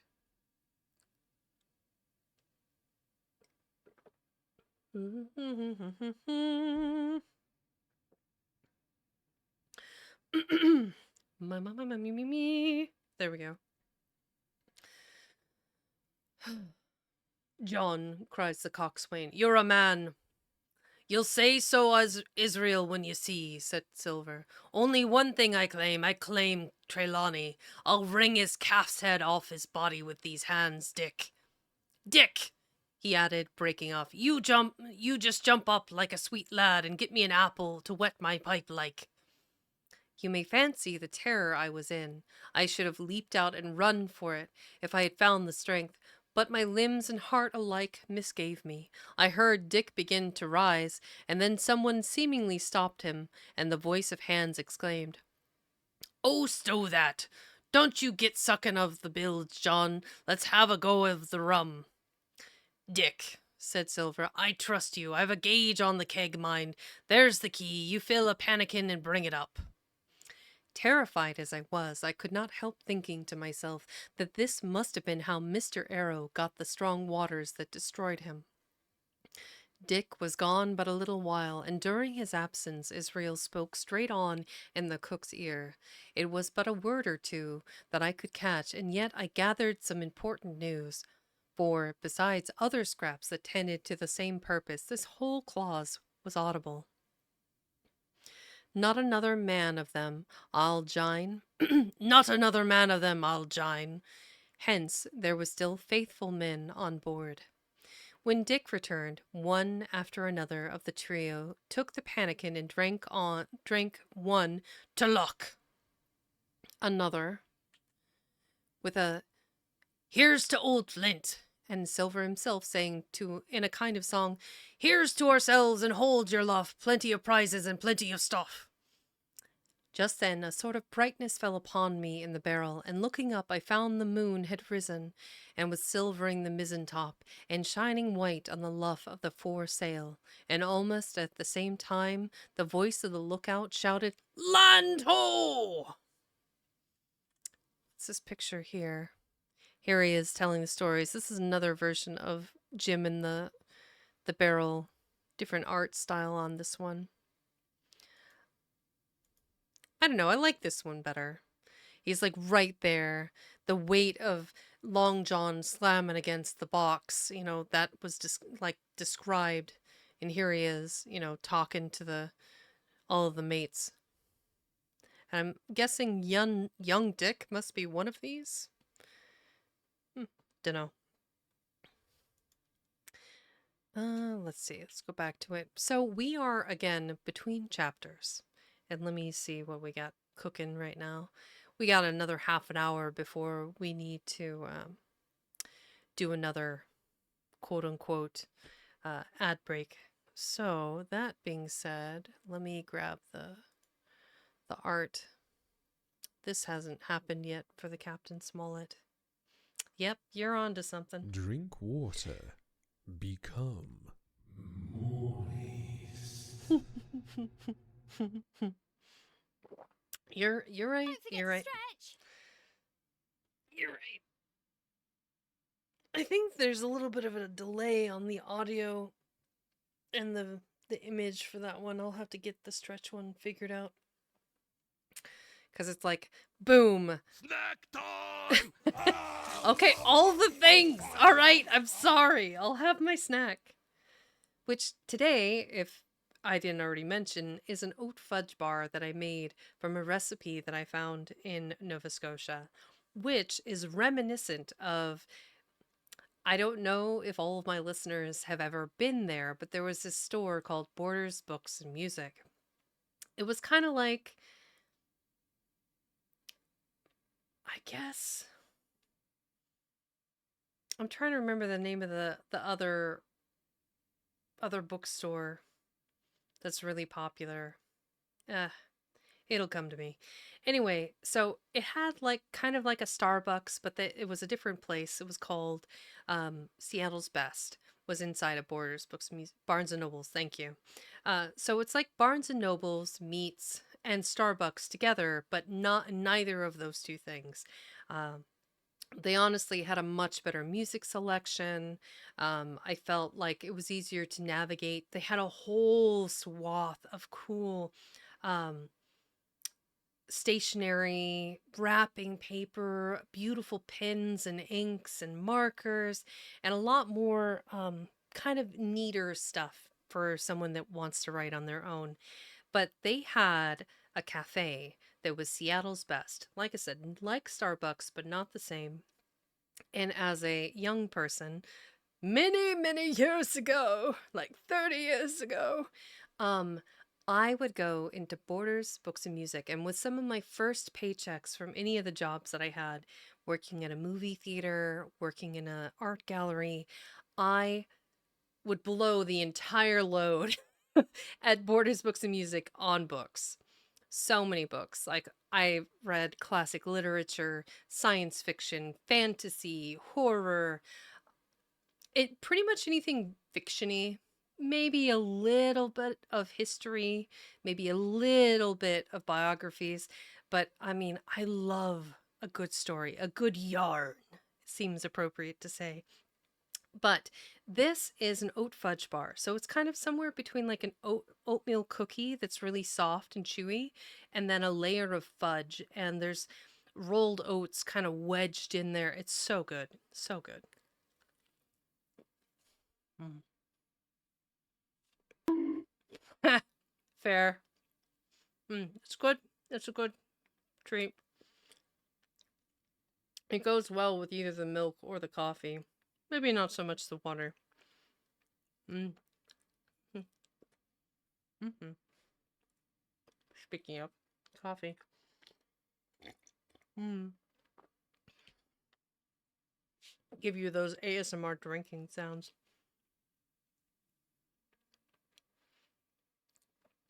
Oh, here we go. Well, I believe we are all back into the swing of it. So, that being said,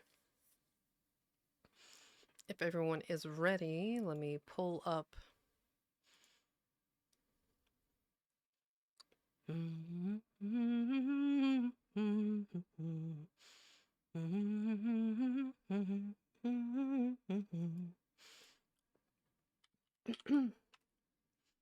That's interesting. I thought I already pulled chapter 12, but I guess I didn't. The Council of War.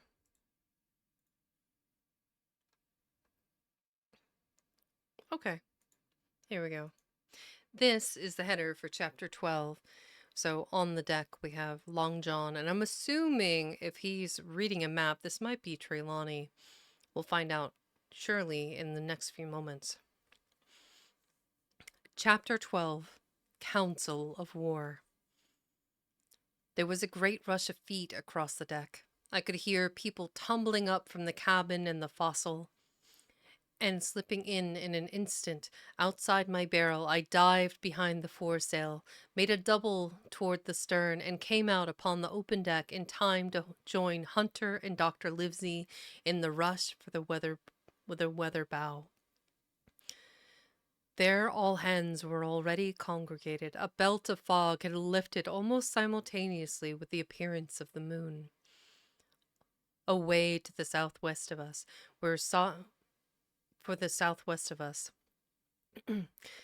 we saw two low hills about a couple of miles apart, and rising behind one of them a third and higher hill, whose peak was still buried in the fog. All three seemed sharp and conical in figure. So much so much I saw almost in a dream, for I had not yet recovered from my horrid fear of a minute or two before, and then I heard the voice of Captain Smollett issuing orders. The Hispaniola was laid a couple of points nearer the wind and now sailed a course that would just clear the island on the east. And now, men, said the captain, when all was sheeted home, has any one of you ever seen that land ahead? I have, sir, said Silver. I have, sir, said Silver. I've watered there with a trader I was cooking. The anchorage is on the south behind an in islet. Is islet? Yes, okay, behind an islet, I fancy, asked the captain. Yes, sir, Skeleton Island, they calls it. It were a main place for pirates once, and a hand we had on board knowing all their names for it. Knowed all their names for it. That hill to the norward they called the foremast hill. There are 3 hills in a row running southward, fore, main, and mizzen, sir. But the main, that's the big un with the cloud on it. They usually calls the spyglass by reason of a lookout they kept when they was in the anchorage cleaning. For it's there they clean their ships, sir, asking your pardon. I have a chart here, says Captain Smollett. See if that's the place. Long John's eyes burned in his head as he took the chart, but by the fresh look of the paper, I knew he was doomed to disappoint. So that must be the image here. So this is Captain Smollett and Long John and him handing over the paper with the information. Okay.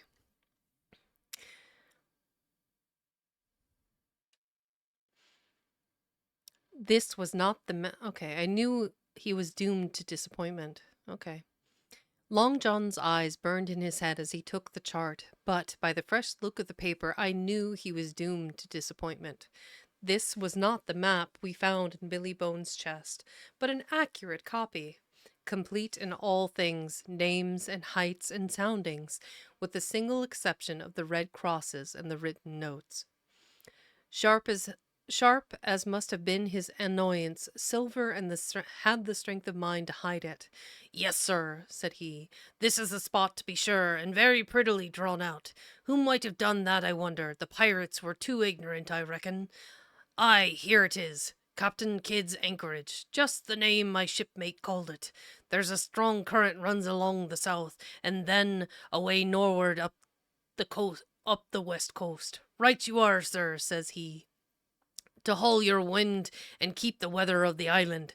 Leastways, if such was your intention as to enter and careen, and there ain't no better place for that is in these waters. Thank you, my man, says Captain Smollett. I'll ask you later on to give us a help. You may go. I was surprised at the coolness with which John avowed his knowledge of the island, and I own I was half frightened when I saw him drawing nearer to myself. He did not know, to be sure, that I had overheard his counsel from the apple barrel, and yet I had, by this time, taken such a horror of his cruelty, duplicity, and power that I could scarce conceal a shudder when he laid his hand upon my arm. Ah, says he, this here's a sweet spot, this island. A sweet spot for a lad to get ashore on. You'll bathe and you'll climb trees and you'll hunt goats, you will, and you'll get afloat aloft on them hills like a goat yourself. Why, it makes me young again. I was going to forget my timber leg, I was. It's a pleasant thing to be young and have 10 toes, and you may lay to that. When you want to go a bit of exploring, you just ask old John and he'll put you up a snack for you to take along. And clapping me in the friendliest way upon the shoulder, he hobbled off forward and went below. Captain Smollett, the squire, and Dr. Livesey were talking together on the quarterdeck, and anxious as I was to tell them my story, I durst not interrupt them openly. I durst. Durst? We have a new word. Durst? What is durst? Is that like dare? Huh. Archaic or regional past form of dare. Durst. The more you know. Hydrate.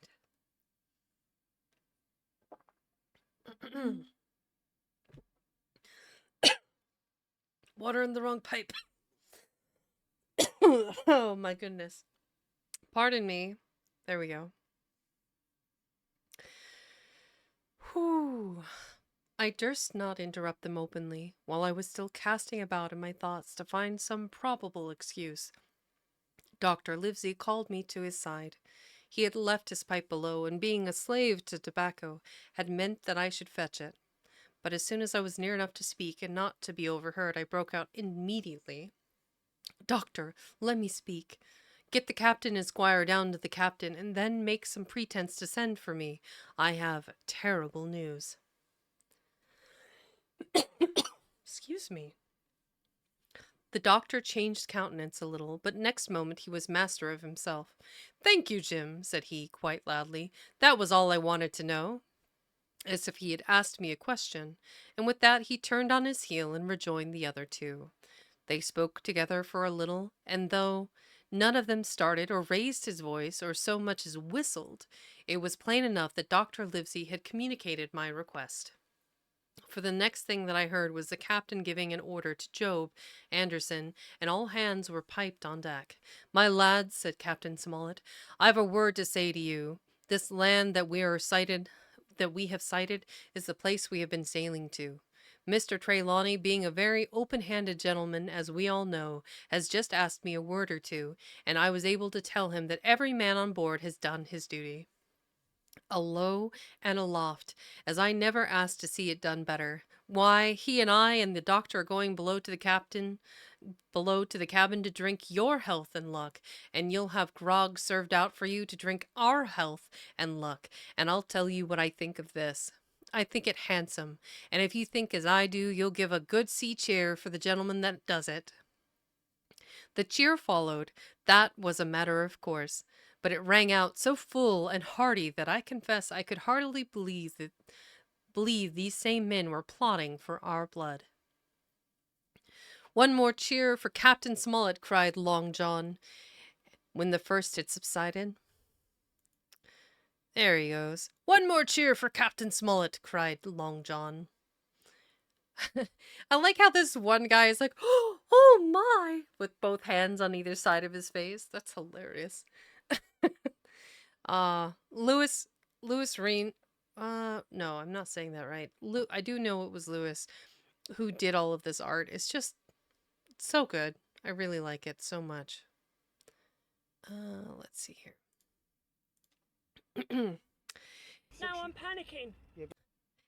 And this also was given with a will. On the top of that, the three gentlemen went below, and not long after word was sent forward that Jim Hawkins was wanted in the cabin. I found them all three seated round the table, a bottle of Spanish wine and some raisins before them, and the doctor smoking away, with his wig on his lap, and that I knew was a sign that he was agitated. The stern window was open, for it was a warm night, and you could see the moon shining behind the ship's wake. Now, Hawkins, said the squire, you have something to say. Speak up. I did as I was bid, and as short as I could make it, told the whole details of Silver's conversation. Nobody interrupted me till I was done, nor did any one of the three of them make so much as a movement, but they kept their eyes upon my face from first to last. Jim, said Dr. Livesey, take a seat. But they made me sit down at a table beside them, poured me out a glass of wine, filled my hands with raisins, and all three, one after the other, and each, with a bow, drank my good health and their service to me for my luck and courage. Now, captain, said the squire, you were right, and I was wrong. I own myself an ass, and I await your orders. No more an ass than I, sir, returned the captain. I never heard of a crew that meant to mutiny, but what showed signs before for any man that had an eye in his head to see the mischief and take steps according. But this crew, he added, beats me. Captain, said the doctor, with your permission, that's Silver, a very remarkable man. He'd look remarkably well from a yardarm, sir, returned the captain. But this is talk. This don't lead to anything. I see 3 or 4 points, and with Mr. Trelawney's permission, I'll name them. You, sir, are the captain. It is for you to speak, says Mr. Trelawney grandly. First point, began Mr. Smollett. We must go on, because we can't turn back. If I gave the word to go about, they would rise at once. Second point, we have time before us, at least until the treasure's found. Third point, there are faithful hands. Now, sir, it's got to come to blows sooner or later, and what I propose is to take time by the forelock, as the saying is, and come to blows some fine day when they least expect it. We can count, I take it, on your own home servants, Mr. Trelawney, as upon myself, declared the squire. 3, reckoned the captain. Ourselves make 7, counting Hawkins here. Now about the honest hands. Most likely Trelawney's own men, said the doctor. Those he had picked up for himself before he lit on Silver. Nay, replied the squire, Hands is one of mine. I did think I could have trusted Hands, added the captain. And to think they're all Englishmen, broke out the squire. Sir, I could find it in my heart to blow the ship up. Well, gentlemen, said the captain, the best that I can say is not much. We must lay to, if you please, and keep a bright lookout. It's trying on a man, I know. It would be pleasanter to come to blows, but there's no help for it till we know our men. Lay to and whistle for a wind. That's my view. Jim here, said the doctor, can help us more than anyone. The men are not shy with him, and Jim is a noticing lad. Hawkins, I put prodigious faith in you, added the squire. I began to feel pretty desperate at this, for I felt altogether helpless, and yet, by an odd train of circumstances, it was indeed through me that safety came. In the meantime, talk as we pleased, there were only 7 out of the 26 on whom we knew we could rely, and out of these 7, 1 was a boy, so that the grown men on our side were 6 to their 19. 6 grown adult men to 19 hands that wish them ill. Not great odds. Not great odds. 3 to 1, basically. And, Jim, who's, a half-grown lad. Well, before we move on to the next chapter, we are going to be moving into the next part. So that being said, I would like to go ahead and get those ads out of the way so we have a nice clean slate before we start reading the next next section of the book. So that being said, I will take a quick break and run a couple ads, and then when I come back, we'll start on the next section, part 3 of the book. So I'll see you all. You got it. No problem. Do that right now. Ah. Woo! Oh my god, that feels so good. Good reminders. Good reminders, all in one. All right, I will be right back.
Okay, and we are back. I just wanted to get back into the thick of it. Oh, Valen, I like the green, by the way. Here we are. We are starting part 3 of our adventure of Treasure Island. This is the chapter header and the beginning of the next section. So we've got, it looks like could be Jim, could be a lookout, could be any of the pirates slash sailors aboard. Don't know who it is with the, it looks like a pistol slung over his shoulder like that, looking out across the sea. Here we go. This is kind of hard to read or see, so I'm going to blow it up a little bit, but it looks like so how I began my shore adventure. So here we have probably the captain, Trelawney, and the squire looking over the armaments, and then the sailors aboard the ship that are gathering up materials, possibly armaments from um, the stocks, I guess. Let's get cracking here. So we are into part 3 and my shore adventure, chapter 13, and how I began my shore adventure. Just cool. I really like the pen and ink style that Lewis used. It was just really nice. The appearance of the island when I came on deck next morning was altogether changed. Although the breeze had now utterly failed, we made a great deal of way during the night, and were now lying becalmed about half a mile to the southeast of the low eastern coast. Gray-colored woods covered a large part of the surface. This even tint was indeed broken up by streaks of yellow sandbreak in the lower lands, and by many tall trees of the pine family outtopping the others, some singly, some in clumps, but the general coloring was uniform and sad. The hills ran up clear above the vegetation in spires of naked rock. All were strangely shaped, and the spyglass, which was by 300 or 400 feet the tallest on the island, was likewise the strangest in configuration. Running up sheer from almost every side and then suddenly cut off at the top like a pedestal to put a statue on. The Hispaniola the Hispaniola was rolling scuppers under the ocean swell. The booms were tearing at the blocks. The rudder was banging to and fro, and the whole ship creaking, groaning, and jumping like a manufactory.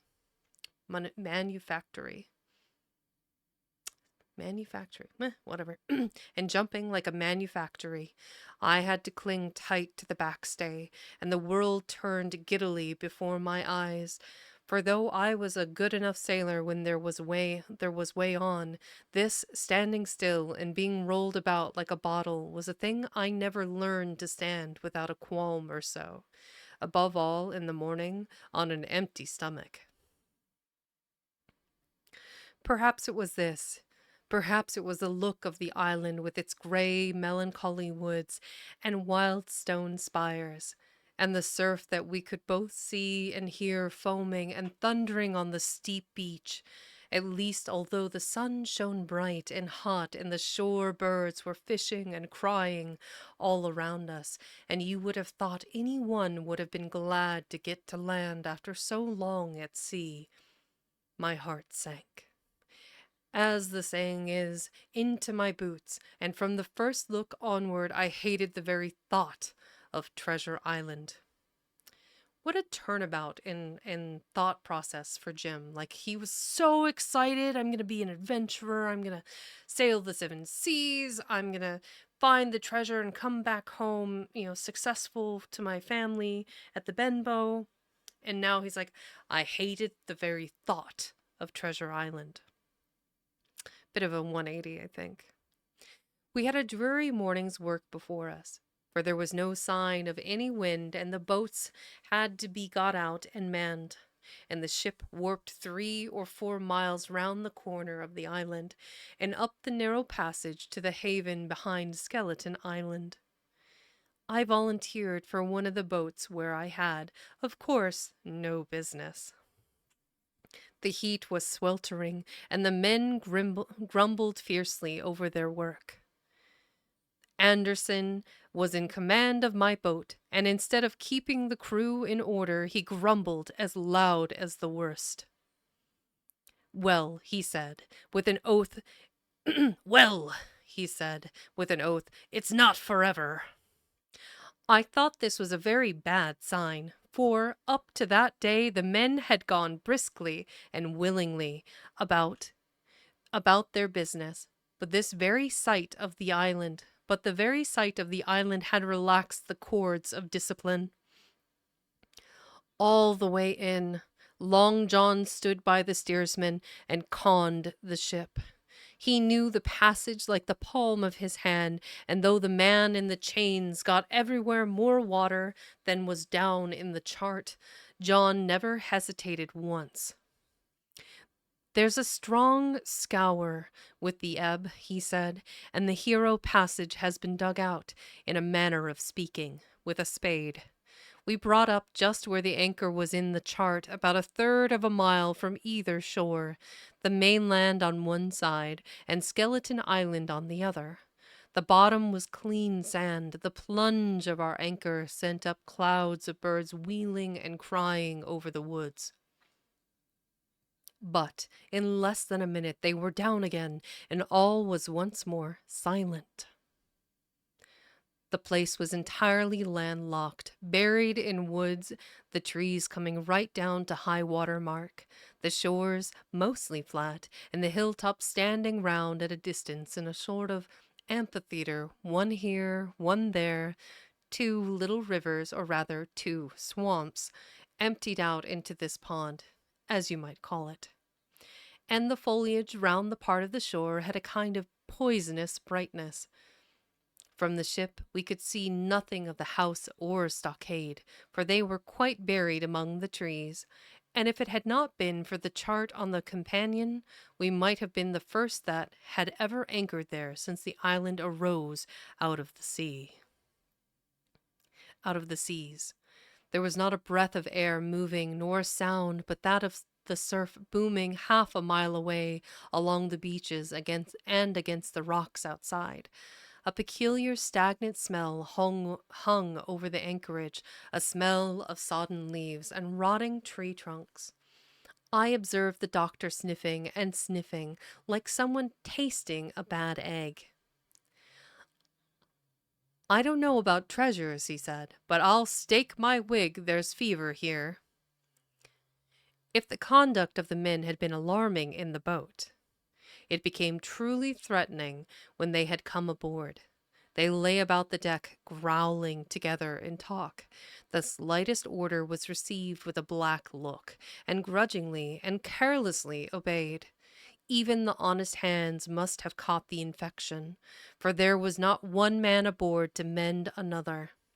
Mutiny, it was plain, hung over us like a thunder cloud. And it was not only we of the cabin party who perceived the danger. Long John was hard at work, going from group to group, spending himself in good advice, and as, for example, no man could have shown a better. He fairly outstripped himself in willingness and civility. He was all smiles to everyone. If an order were given, John would be on his crutch in an instant, with the cheeriest "Aye, aye, sir," in the world. And when there was nothing else to do, he kept up one song after another, as if to conceal the discontent of the rest. Of all the gloomy features of that gloomy afternoon, this obvious anxiety on the part of Long John appeared the worst. We held a council in the cabin. "Sir," said the captain, "if I risk another order, the whole ship will come about our ears by the run. You see, sir, here it is. I get a rough answer, do I not?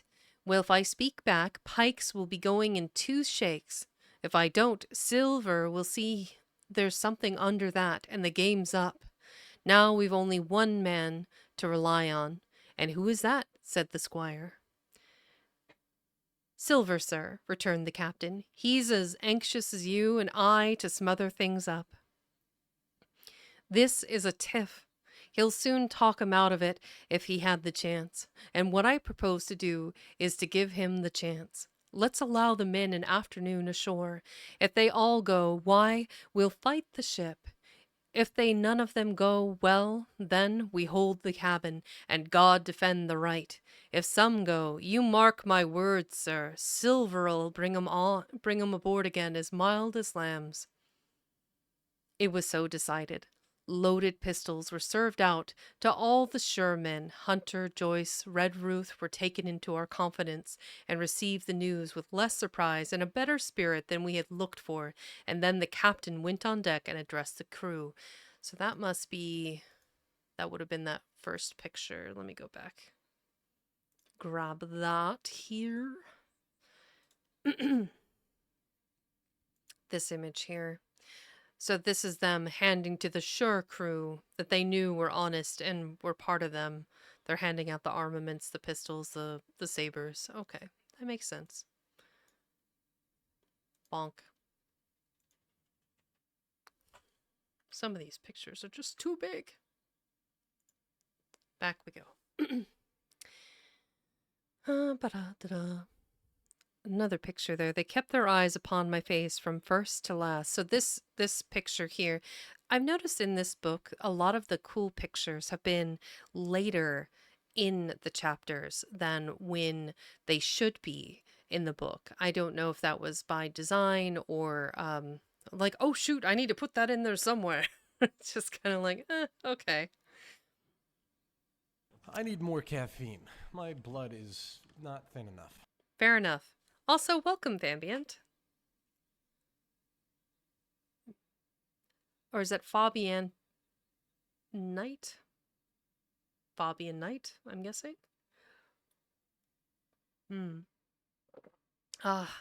Caffeine is blessed. Let's see. My lads, said he, we've had a hot day and are all tired and out of sorts. A turn ashore, a turn ashore, ashorel? Okay, what a word. A turn ashore'll hurt nobody. The boats are still in the water. You can take the gigs, and as many as please can go ashore for the afternoon. I'll fire a gun half an hour before sundown. I believe the silly fellows must have thought they would break their shins over treasure as soon as they were landed, for they all came out of their skulks in a moment, and gave a cheer that started the echo in a faraway hill, and sent the birds once more flying and squalling round the anchorage. The captain was too bright to be in the way. He whipped out of sight in a moment, leaving Silver to arrange the party, and I fancy it was as well he did so. Had he been on deck, he could no longer so much as have pretended not to understand the situation. It was as plain as day. Silver was the captain, and a mighty rebellious crew he had of it. The honest hands, and I was soon to see it proved that there were such on board, must have been very stupid fellows. Or rather, I suppose the truth was this, that all hands were disaffected by the example of the ringleaders. Only some more, some less, and a few, being good fellows in the main, could neither be led nor driven any further.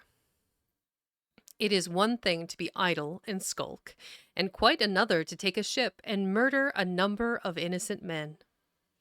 At last, however, the party was made up. 6 fellows were to stay on board, and the remaining 13, including Silver, began to embark.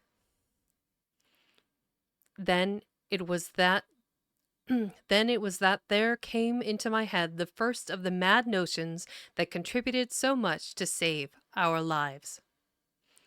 If 6 men were left by Silver, it was plain our party could not take and fight the ship, and since only 6 were left, it was equally plain that the cabin party had no present need of my assistance. It occurred to me at once to go ashore. In a jiffy, I had slipped over the side and curled up in the foresheets of the nearest boat, and almost at the same moment she shoved off. No one took notice of me, only the bow oar, saying, "Is that you, Jim? Is that you, Jim? Keep your head down." But Silver, from the other boat, looked sharply over and called out to know if that were me, and from that moment I began to regret what I had done. The crews raced for the beach, but the boat I was in, having some start, and being at once the lighter and the better manned, shot far ahead of her consort, and the bow had struck among the shore-side trees, and I had caught a branch and swung myself out, and plunged into the nearest thicket, while Silver and the rest were still 100 yards behind. "Jim! Jim!" I heard him shouting, but you may suppose I paid no heed. Jumping, ducking, and breaking through, I ran straight before my nose till I could run no longer. So this must happen later in the book. Here he is running through the thicket and coming upon a snake, it looks like. Interesting. We are again between chapters. So as a friendly reminder, hydrate, snack, stretch. It's easier to do, I feel, between chapters because I forget. But we're good.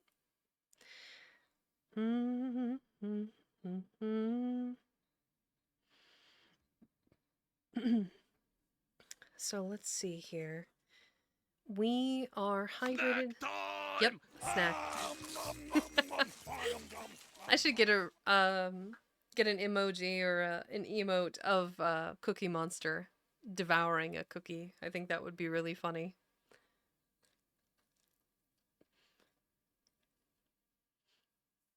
It's only fair. That's his voice.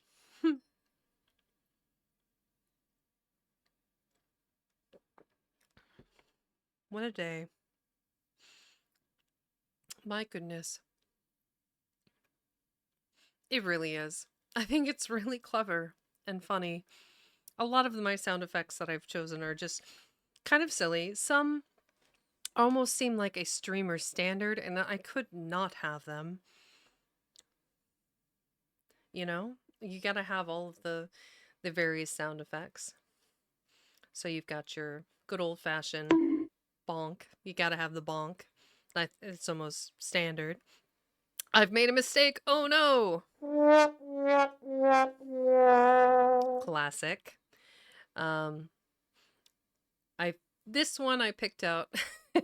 Yes, the bonk was a good staple. I picked this one out because it has relevance to me as a long time lover of Skyrim. I used to be an adventurer like you. Then I took an arrow in the knee.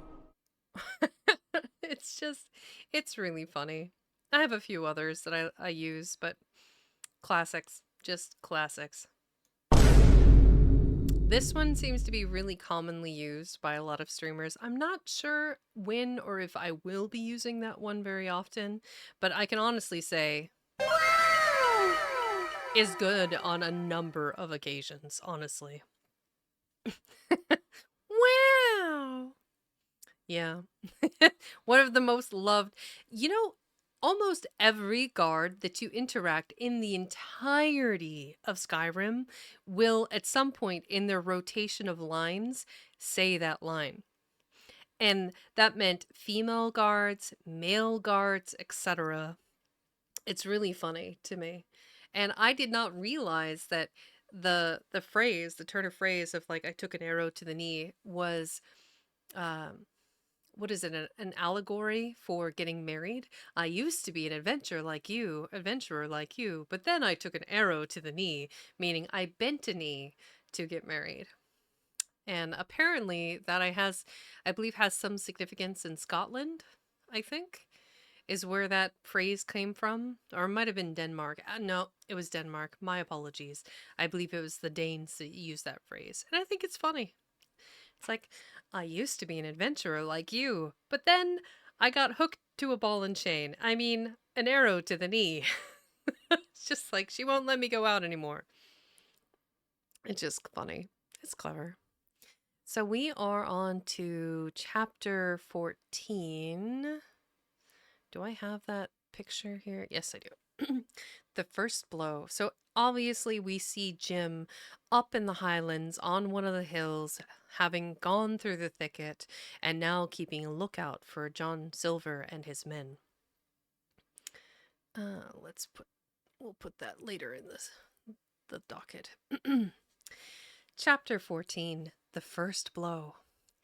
I was so pleased at having given the slip to Long John that I began to enjoy myself and look around me with some interest on the strange land that I was in.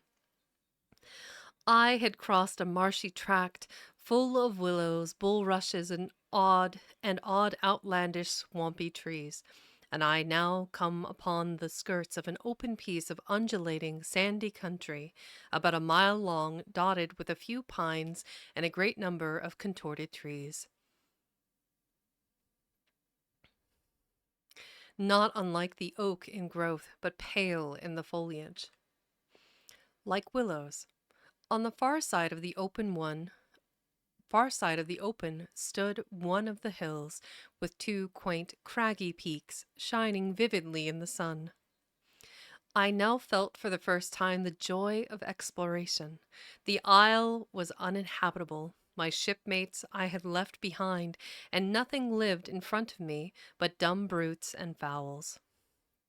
I turned hither and thither among the trees. Here and there were flowering plants unknown to me. Here and there I saw snakes, and one raised his head from a ledge of rock and hissed at me with a noise not unlike a spinning of a top. Little did I suppose that he was a deadly enemy, and that the noise was the famous rattle. So that must be this one, a rattlesnake here. Jim's like, "Oh Lordy, there's a snake!" Probably not like that, actually. It'd probably be like, "Oh, dearest me, there's a snake! Oh my!" You know, British.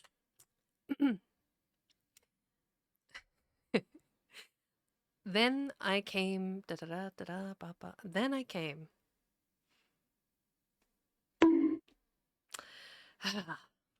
Then I came to a long thicket of these oak-like trees, live or evergreen oaks. I heard afterward they should be called, which grew low along the sand like brambles, the boughs curiously twisted, the foliage compact like thatch. The thicket stretched down from the top of one of the sandy knolls, spreading and growing taller as it went, until it reached the margin of the broad, reedy fen, through which the nearest of the little rivers soaked its way into the anchorage. The marsh was steaming in the strong sun, and the outline of the spyglass trembled through the haze. I don't know if you can see it there. It's kind of, I'm going to zoom in a little bit.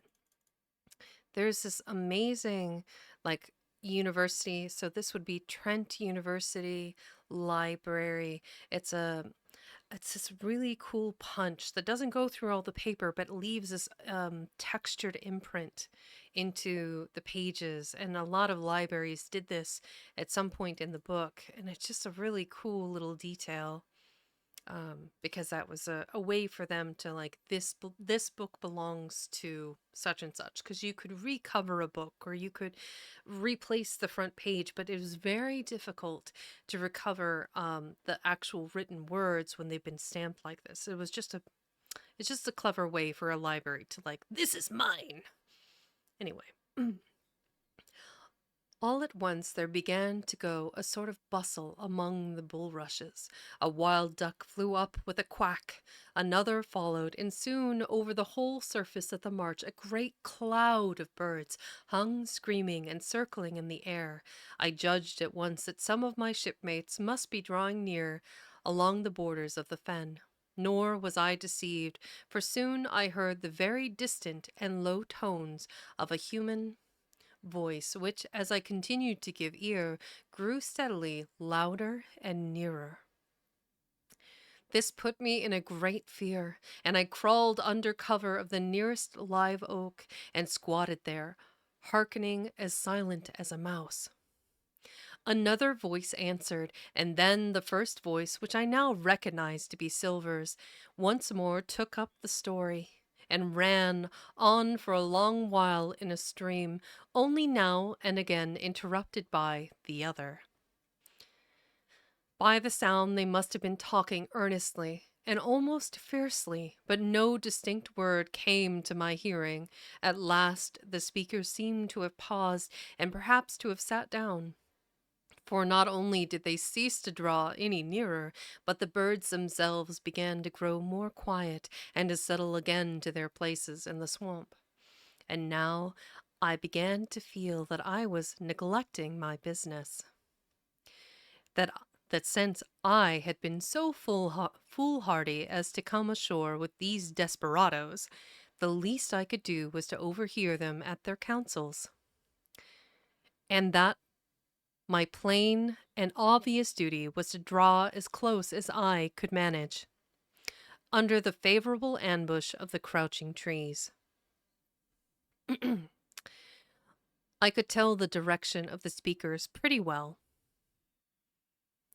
exactly, but not only by the sound of their voices, but by the behavior of the few birds that still hung in alarm above the heads of the intruders.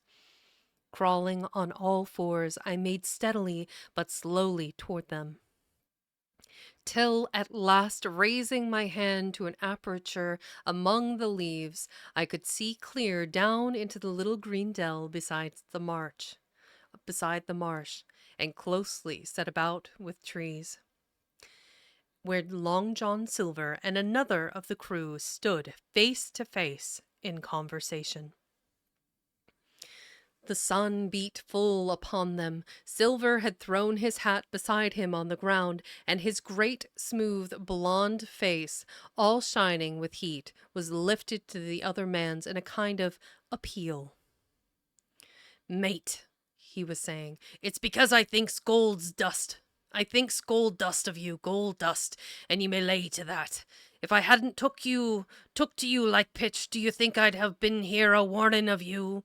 All's up, you can't make nor mend. It's to save your neck that I'm a speaking.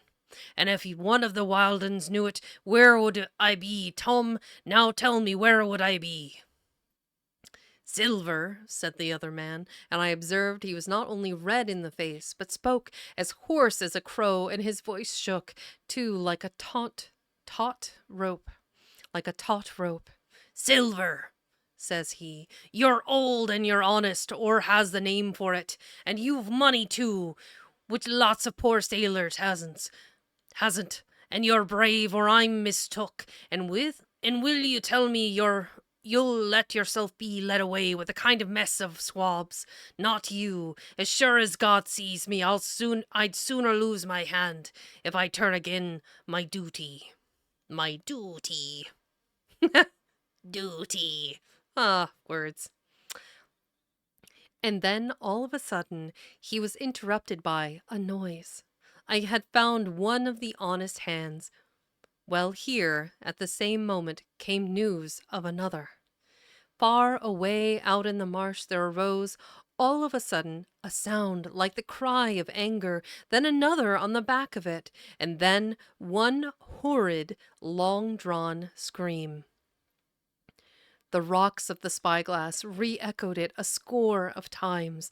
The whole troop of marsh birds rose again, darkening heaven with a simultaneous whir, and long after that death yell was still ringing in my brain, silence had re-established its empire, and only the rustle of the re-descending birds and the boom of the distant surges disturbed the languor of the afternoon. Tom had leaped at the sound, like a horse at the spur, but Silver had not winked an eye. He stood where he was, resting lightly on his crutch, watching his companion like a snake about to spring. "John," said the sailor, stretching out his hand. Hands off! Cried Silver, leaping back a yard, as it seemed to me, with the speed and security of a trained gymnast. Hands off, if you like, John Silver, said the other. It's a black conscience that can make you afeard of me. But in heaven's name, tell me, what was that? That? Returned Silver, smiling away, but warier than ever, his eye a mere pin-post in his big face, but gleaming like a crumb of glass. That? Oh, I reckon that'll be Allen. And at this poor Tom flashed out like a hero.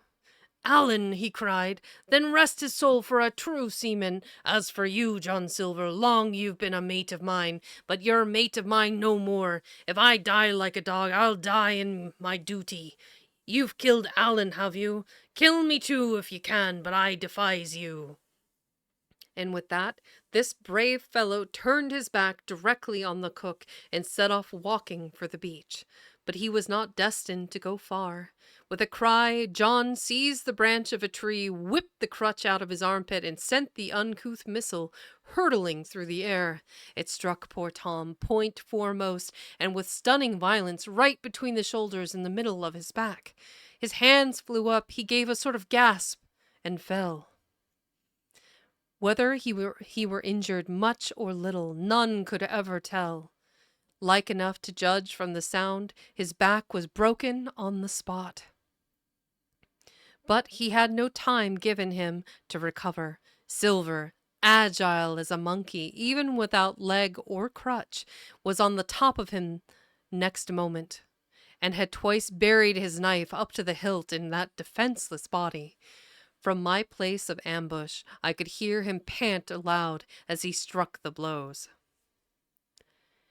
I do not know what, if rightly, is to faint, but I do know that for the next little while the whole world swam away before me in a whirling mist. Silver and the birds and the tall spyglass hilltop, going round and topsy-turvy before my eyes, and all manner of bells ringing and distant voices shouting in my ear. When I came again to myself, the monster had pulled himself together, his crutch under his arm, his hat upon his head. Just before him Tom lay, motionless upon the sward. But the murderer minded him not a whit, cleansing his blood-stained knife the while upon a wisp of grass. Everything else was unchanged, the sun still shining mercilessly on the steaming marsh and the tall pinnacle of the mountain, and I could scarce persuade myself that murder had been actually done, and a human life cruelly cut short a moment since before my eyes. But now John put his hand into his pocket, brought out a whistle, and blew upon it several modulated blasts that rang far across the heated air, and I could not tell, of course, the meaning of the signal, but it instantly awoke my fears. More men would be coming. I might be discovered. They had already slain 2 of the honest people. After Tom and Allen, might not I come next? Instantly, I began to extricate myself and crawl back again, with what speed and silence I could manage, to the more open portion of the wood. As I did so, I could hear hails coming and going between the old buccaneer and his comrades, and this sound of danger lent me wings. As soon as I was clear of the thicket, I ran as I never ran before, scarce minding the direction of my flight, so long as it led me from the murderers. And as I ran, fear grew and grew upon me until it turned into a kind of frenzy. Indeed, could any one be more entirely lost than I? When the gun fired, how should I dare to go down to the boats among those fiends still smoking from their crime? Would not the first of them who saw me wring my neck like a snipe's? Would not my absence itself be an evidence to them of my alarm, and therefore of my fatal knowledge? It was all over, I thought. Goodbye to the Hispaniola. Goodbye to the squire, the doctor, and the captain. There was nothing left for me but death by starvation, or death by the hands of the mutineers.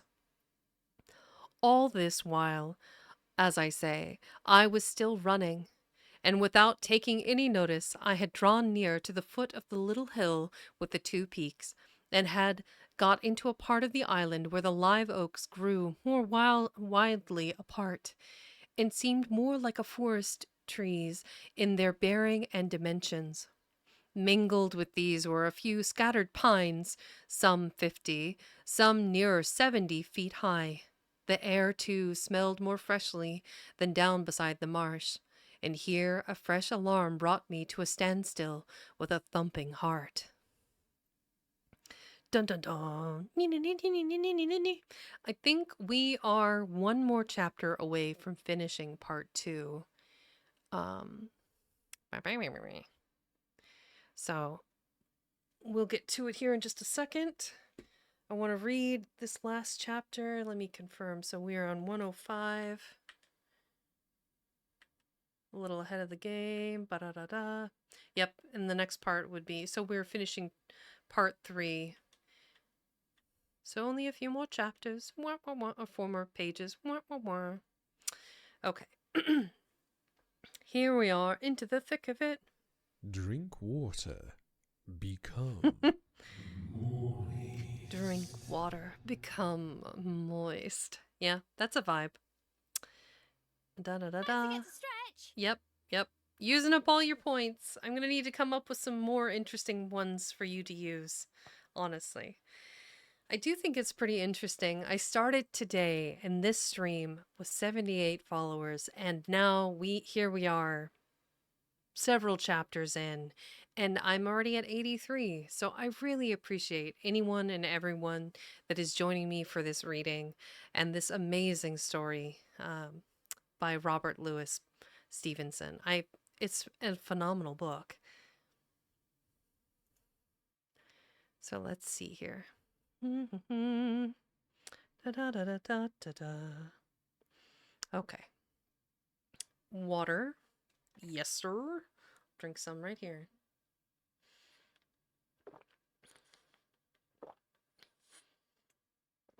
Some good water gulp ASMR. You're welcome. Me,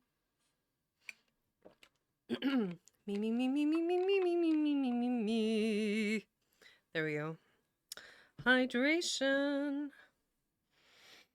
Good stretch, too. Okay. Woo! We got this. We are on to chapter 15, The Man of the Island.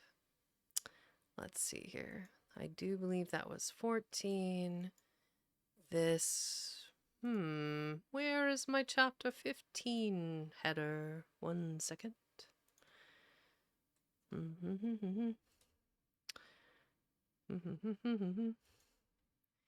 Here we go through the woods, on and on we push. The Man of the Island, chapter 15. There were a couple other images from that previous chapter. Let me look at those. Here is when all of the men ran ashore, and Jim plunging into the nearest thicket as fast as you can, and of course the other rowboat with Long John and the others about 100 yards behind. So away into the thicket he went. It's really pretty the way they did all the details of the leaves and then the ship in the background, the texture of the boards in the boat. Really beautiful artwork with the pen and ink in this whole story. And of course, here we are seeing poor dead Tom and Long John himself running up to finish the deed after breaking his back with the branch, and Jim hidden in the thicket. Man, man, oh man, this is an amazing shot. Like the detail in the clouds, the texture of the water, the texture of the land, all the little pebbles, the grasses, the trees in the background there. Just a phenomenal picture. Really good. So, anyway, this is chapter 15, The Man of the Island. I get so distracted, so bear with me. I appreciate all of you. The Man of the Island. Okay. From the side of the hill, which was here steep and stony, a spout of gravel was dislodged, and fell rattling and bounding through the trees. My eyes turned instinctively in that direction, and I saw a figure leap with great rapidity behind the trunk of a pine. What it was, whether bear or man or monkey, I could in no wise tell. It seemed dark and shaggy, more I knew not, but the terror of this new apparition brought me to a stand. It was now, it seemed, cut off upon both sides. Behind me, the murderers; before me, this lurking nondescript. And immediately I began to prefer the dangers that I knew to those I knew not.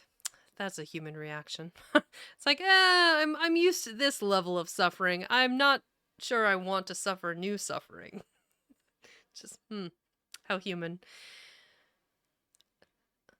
Silver himself appeared less terrible in contrast with this creature of the woods, and I turned on my heel and, looking sharply behind me over my shoulder, began to retrace my steps in the direction of the boats. Instantly, the figure reappeared, and making a wide circuit, began to head me off. I was tired, and at any rate, but I was tired at any rate, but had I been as fresh as when I rose, I could see it was in vain for me to contend in speed with such an adversary. From trunk to trunk, the creature flitted like a deer, running manlike on two legs, but unlike any man that I had ever seen, stooping almost double as it ran. Yet a man it was. I could no longer be in doubt of that. I began to recall what I had heard of cannibals. I was within an ace of calling for help, but the mere fact that he was a man, however wild, had somewhat reassured me, and my fear of Silver began to revive in proportion. I stood still, therefore, and cast about for some method of escape, and as I was thinking, the recollection of my pistol flashed into my mind. As soon as I remembered I was not defenseless, courage glowed again in my heart, and I set my face resolutely for this man of the island, and walked briskly toward him. He was concealed by this time behind another tree trunk, but he must have been watching me closely, for as soon as I began to move in his direction, he reappeared and took a step to meet me. Then he hesitated, drew back, came forward again, and at last, to my wonder and confusion, threw himself on his knees and held out his clasped hands in supplication. At that, I once more stopped. "Who are you?" I asked. "Ben Gunn," he answered, and his voice sounded hoarse and awkward like a rusty lock. I'm poor Ben Gunn, I am, and I haven't spoke with a Christian these 3 years." I could now see that he was a white man like myself, and that his features were even pleasing. His skin, wherever it was exposed, was burned by the sun. Even his lips were black, and his fair eyes looked quite startling in so dark a face. Of all the beggarmen that I had seen or fancied, he was the chief for raggedness. He was clothed with tatters of old ship's canvas and old sea cloth, and this extraordinary patchwork was all held together by a system of the most various and incongruous fastenings: brass buttons, bits of stick, and loops of tarry gaskin. About his waist he wore an old brass-buckled leather belt, which was the one thing solid in his whole accoutrement. 3 years, I cried. Were you shipwrecked? Nay, mate, said he, marooned. I had heard the word, and I knew it stood for a horrible kind of punishment common enough among the buccaneers, in which the offender is put ashore with a little powder and shot, and left behind on some desolate and distant island. "Marooned 3 years agone," he continued, "and lived on goats since then, and berries and oysters. Wherever a man is, says I, a man can do for himself. But, mate, my heart is sore for Christian diet. You mightn't happen to have a piece of cheese about you now. No? Well, many's the long night I've dreamed of cheese, toasted mostly, and woke up again, and here I were." "Oh, sir, I too dream of cheese. Ben, you and I. Cheese, my man. Cheese."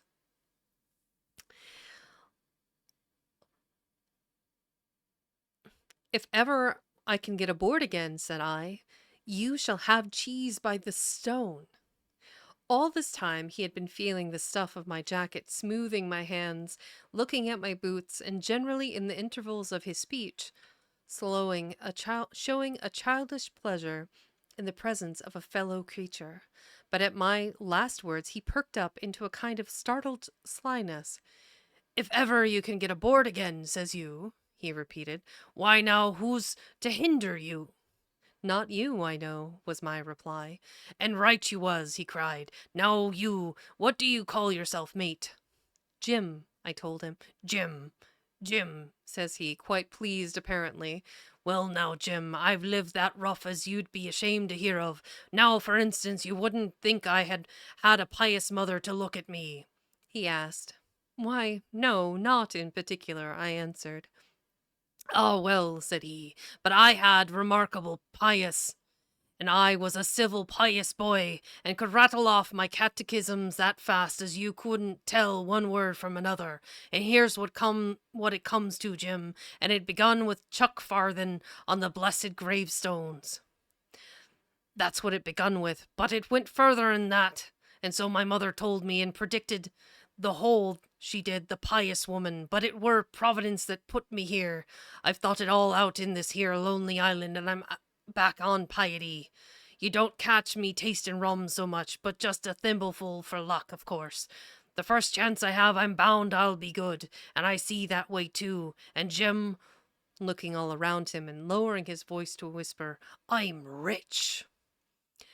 I now felt sure that the poor fellow had gone crazy in his solitude, and I suppose I must have shown the feeling in my face, for he repeated the statement hotly. I think I want to. This is open here.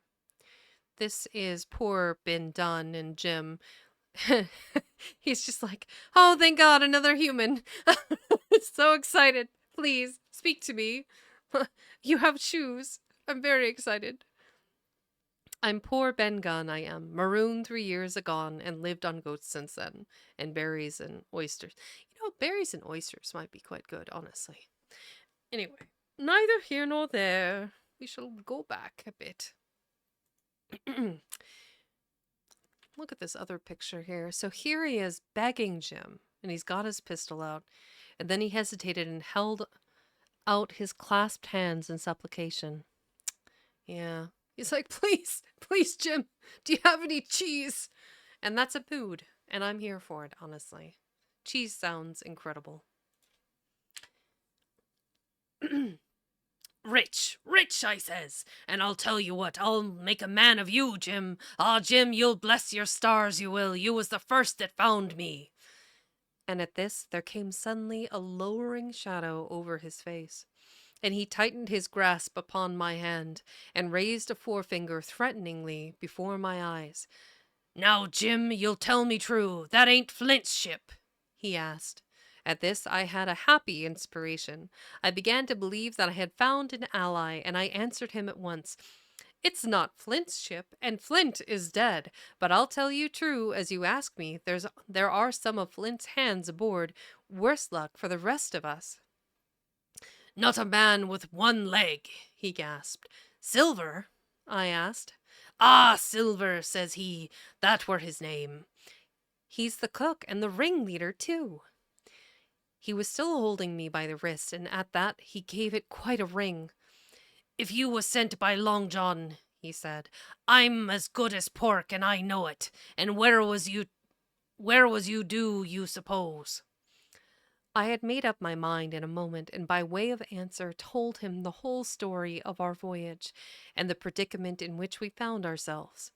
He heard me with the keenest interest, and when I had done, he patted me on the head. You're a good lad, Jim, he said, and you're all in Clove Hitch, ain't you?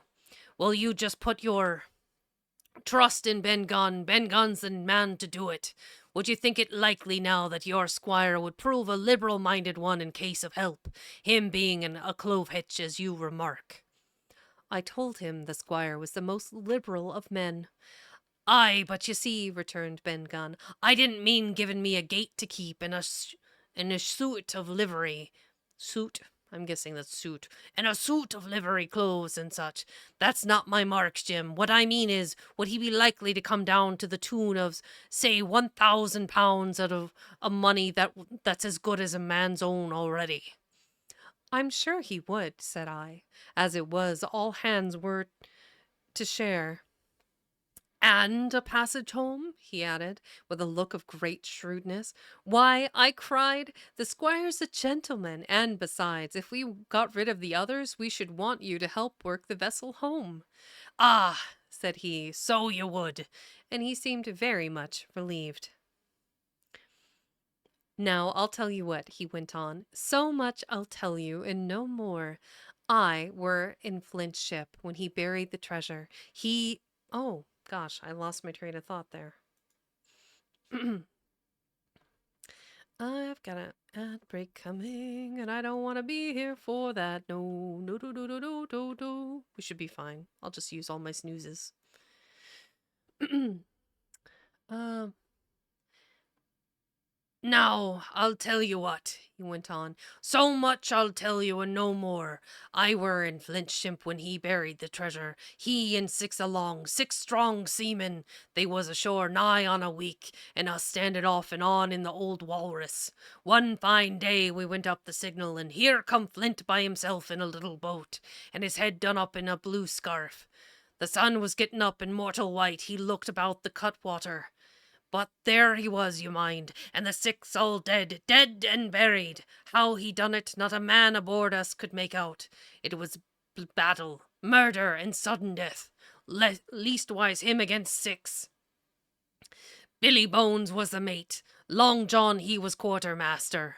And they asked him where the treasure was. Ah, says he, you can go ashore if you like, and stay, he says. But as for the ship, she'll beat up for more, by thunder. And that's what he said. Well, I was in another ship 3 years back, and we sighted this island. Boys, said I, here's Flint's treasure. Let's land and find it. The captain was displeased at that, but my messmates were all of a mind and landed. 12 days they looked for it, and every day they had the worst word for me, until one fine morning all hands went aboard. As for you, Benjamin Gunn, says they, here's a musket, they says, and a spade and pickaxe. You can stay here and find Flint's money for yourself, they says.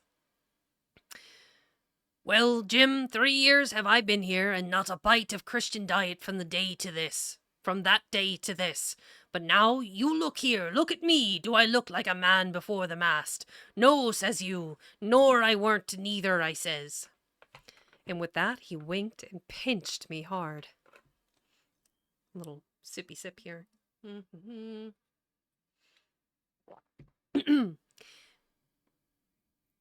Just you mention them words to your squire, Jim, he went on. Nor he weren't neither, that's the words. 3 years he were the man of this island, light and dark, fair and rain, and sometimes he wouldn't, maybe, think upon a prayer, says you, and sometimes he would, maybe, think of his old mother, so be as she's alive, you'll say. But the most part of Gunn's time, this is what you'll say, the most part of his time was took up with another matter, and then you'll give him a nip like I do. Give him a nip? Oh my. Give him a nip like I do. And he pinched me again in the most confidential manner. How does one pinch someone confidentially? Just like a finger and a thumb just a little weet, weet, weet, confidently. Weet, weet, weet. Confidential, like, weet, weet. Just funny. Then, he continued, then you'll up and you'll say this. But there's neither that's neither here nor there, for how am I to get on board? Well, I don't understand one word. Okay, I've totally lost my train here. Then he continued, then you'll sum up, you'll say this. Gunn is a good man, you'll say, and he puts a precious sight more confidence, a precious sight, mind that, in a gentleman born than in gentlemen of fortune, having been one himself. Well, I said, I don't understand one word that you've been saying, but that's neither here nor there, for how am I to get on board? Ah, said he, that's the hitch for sure. Well, there's my boat that I made with my 2 hands. I keep her under the white rock. If the worst come to the worst, we might try that after dark. Hi! He broke out, what's that? For just then, although the sun had still an hour or 2 to run, all the echoes of the island awoke and bellowed to the thunder of a cannon. They have begun to fight, I cried. Follow me. And I began to run toward the anchorage, my terrors all forgotten, while close at my side the marooned man in his goatskins trotted easily and lightly. Left, left, he says. Left, left, says he. Keep to your left hand, mate Jim. Under the trees with you. There's where I killed my first goat. They don't come down here now. They're all mast-headed on them mountings for the shore, for the fear of Benjamin Gunn. Ah, and there's the cemetery. Cemetery? Cemetery. Okay. And there's the cemetery. Cemetery, he must have meant. You see the mounds, I come here and prayed nows and thens, when I thought maybe a Sunday would be about due. It weren't quite a chapel, but it seemed more solemn-like, and then, says you, Ben Gunn, was short-handed, no chaplain, nor so much as a Bible and a flag, you says. So we kept talking as I ran, neither expecting nor receiving any answer. The cannon shot was followed, after a considerable interval, by a volley of small arms. Another pause, and then, not a quarter of a mile in front of me, I beheld the Union Jack flutter in the air above a wood. Hi, Lily Frog, welcome. Oh, your timing is a bit unfortunate. I usually read for about 3 hours, and I start at 7 p.m. EST and end about 10 p.m. So it's about that time for me to actually raid another streamer. So you just got here. I promise I will be back on Sunday for another excursion. I'm having so much fun with this book. It's so hard not to just keep going, but I need to, I need the content and it needs to be last. Yeah. I know. I know. Dodo. Dodo. What is Dodo? No, wrong channel. It's okay. Don't worry about it. Welcome and thank you for joining me. The VOD should be up here very shortly. Let me see who's available that I can just leap over to and maybe continue the vibe. It'd be wonderful if we had a pirate or another storyteller to jump to, but I'm not sure what's available. Let me take a look.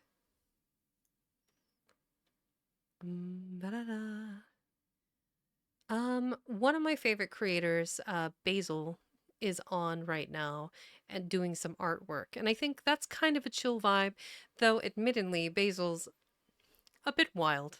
I still really enjoy his content. So, let's go join the stinkers, shall we? Let's see. Let me hop over. We'll grab Basil and we'll get everybody involved. Anybody that wants to jump with me, let's go visit Basil. You're very welcome, Valen. I'll see you Sunday.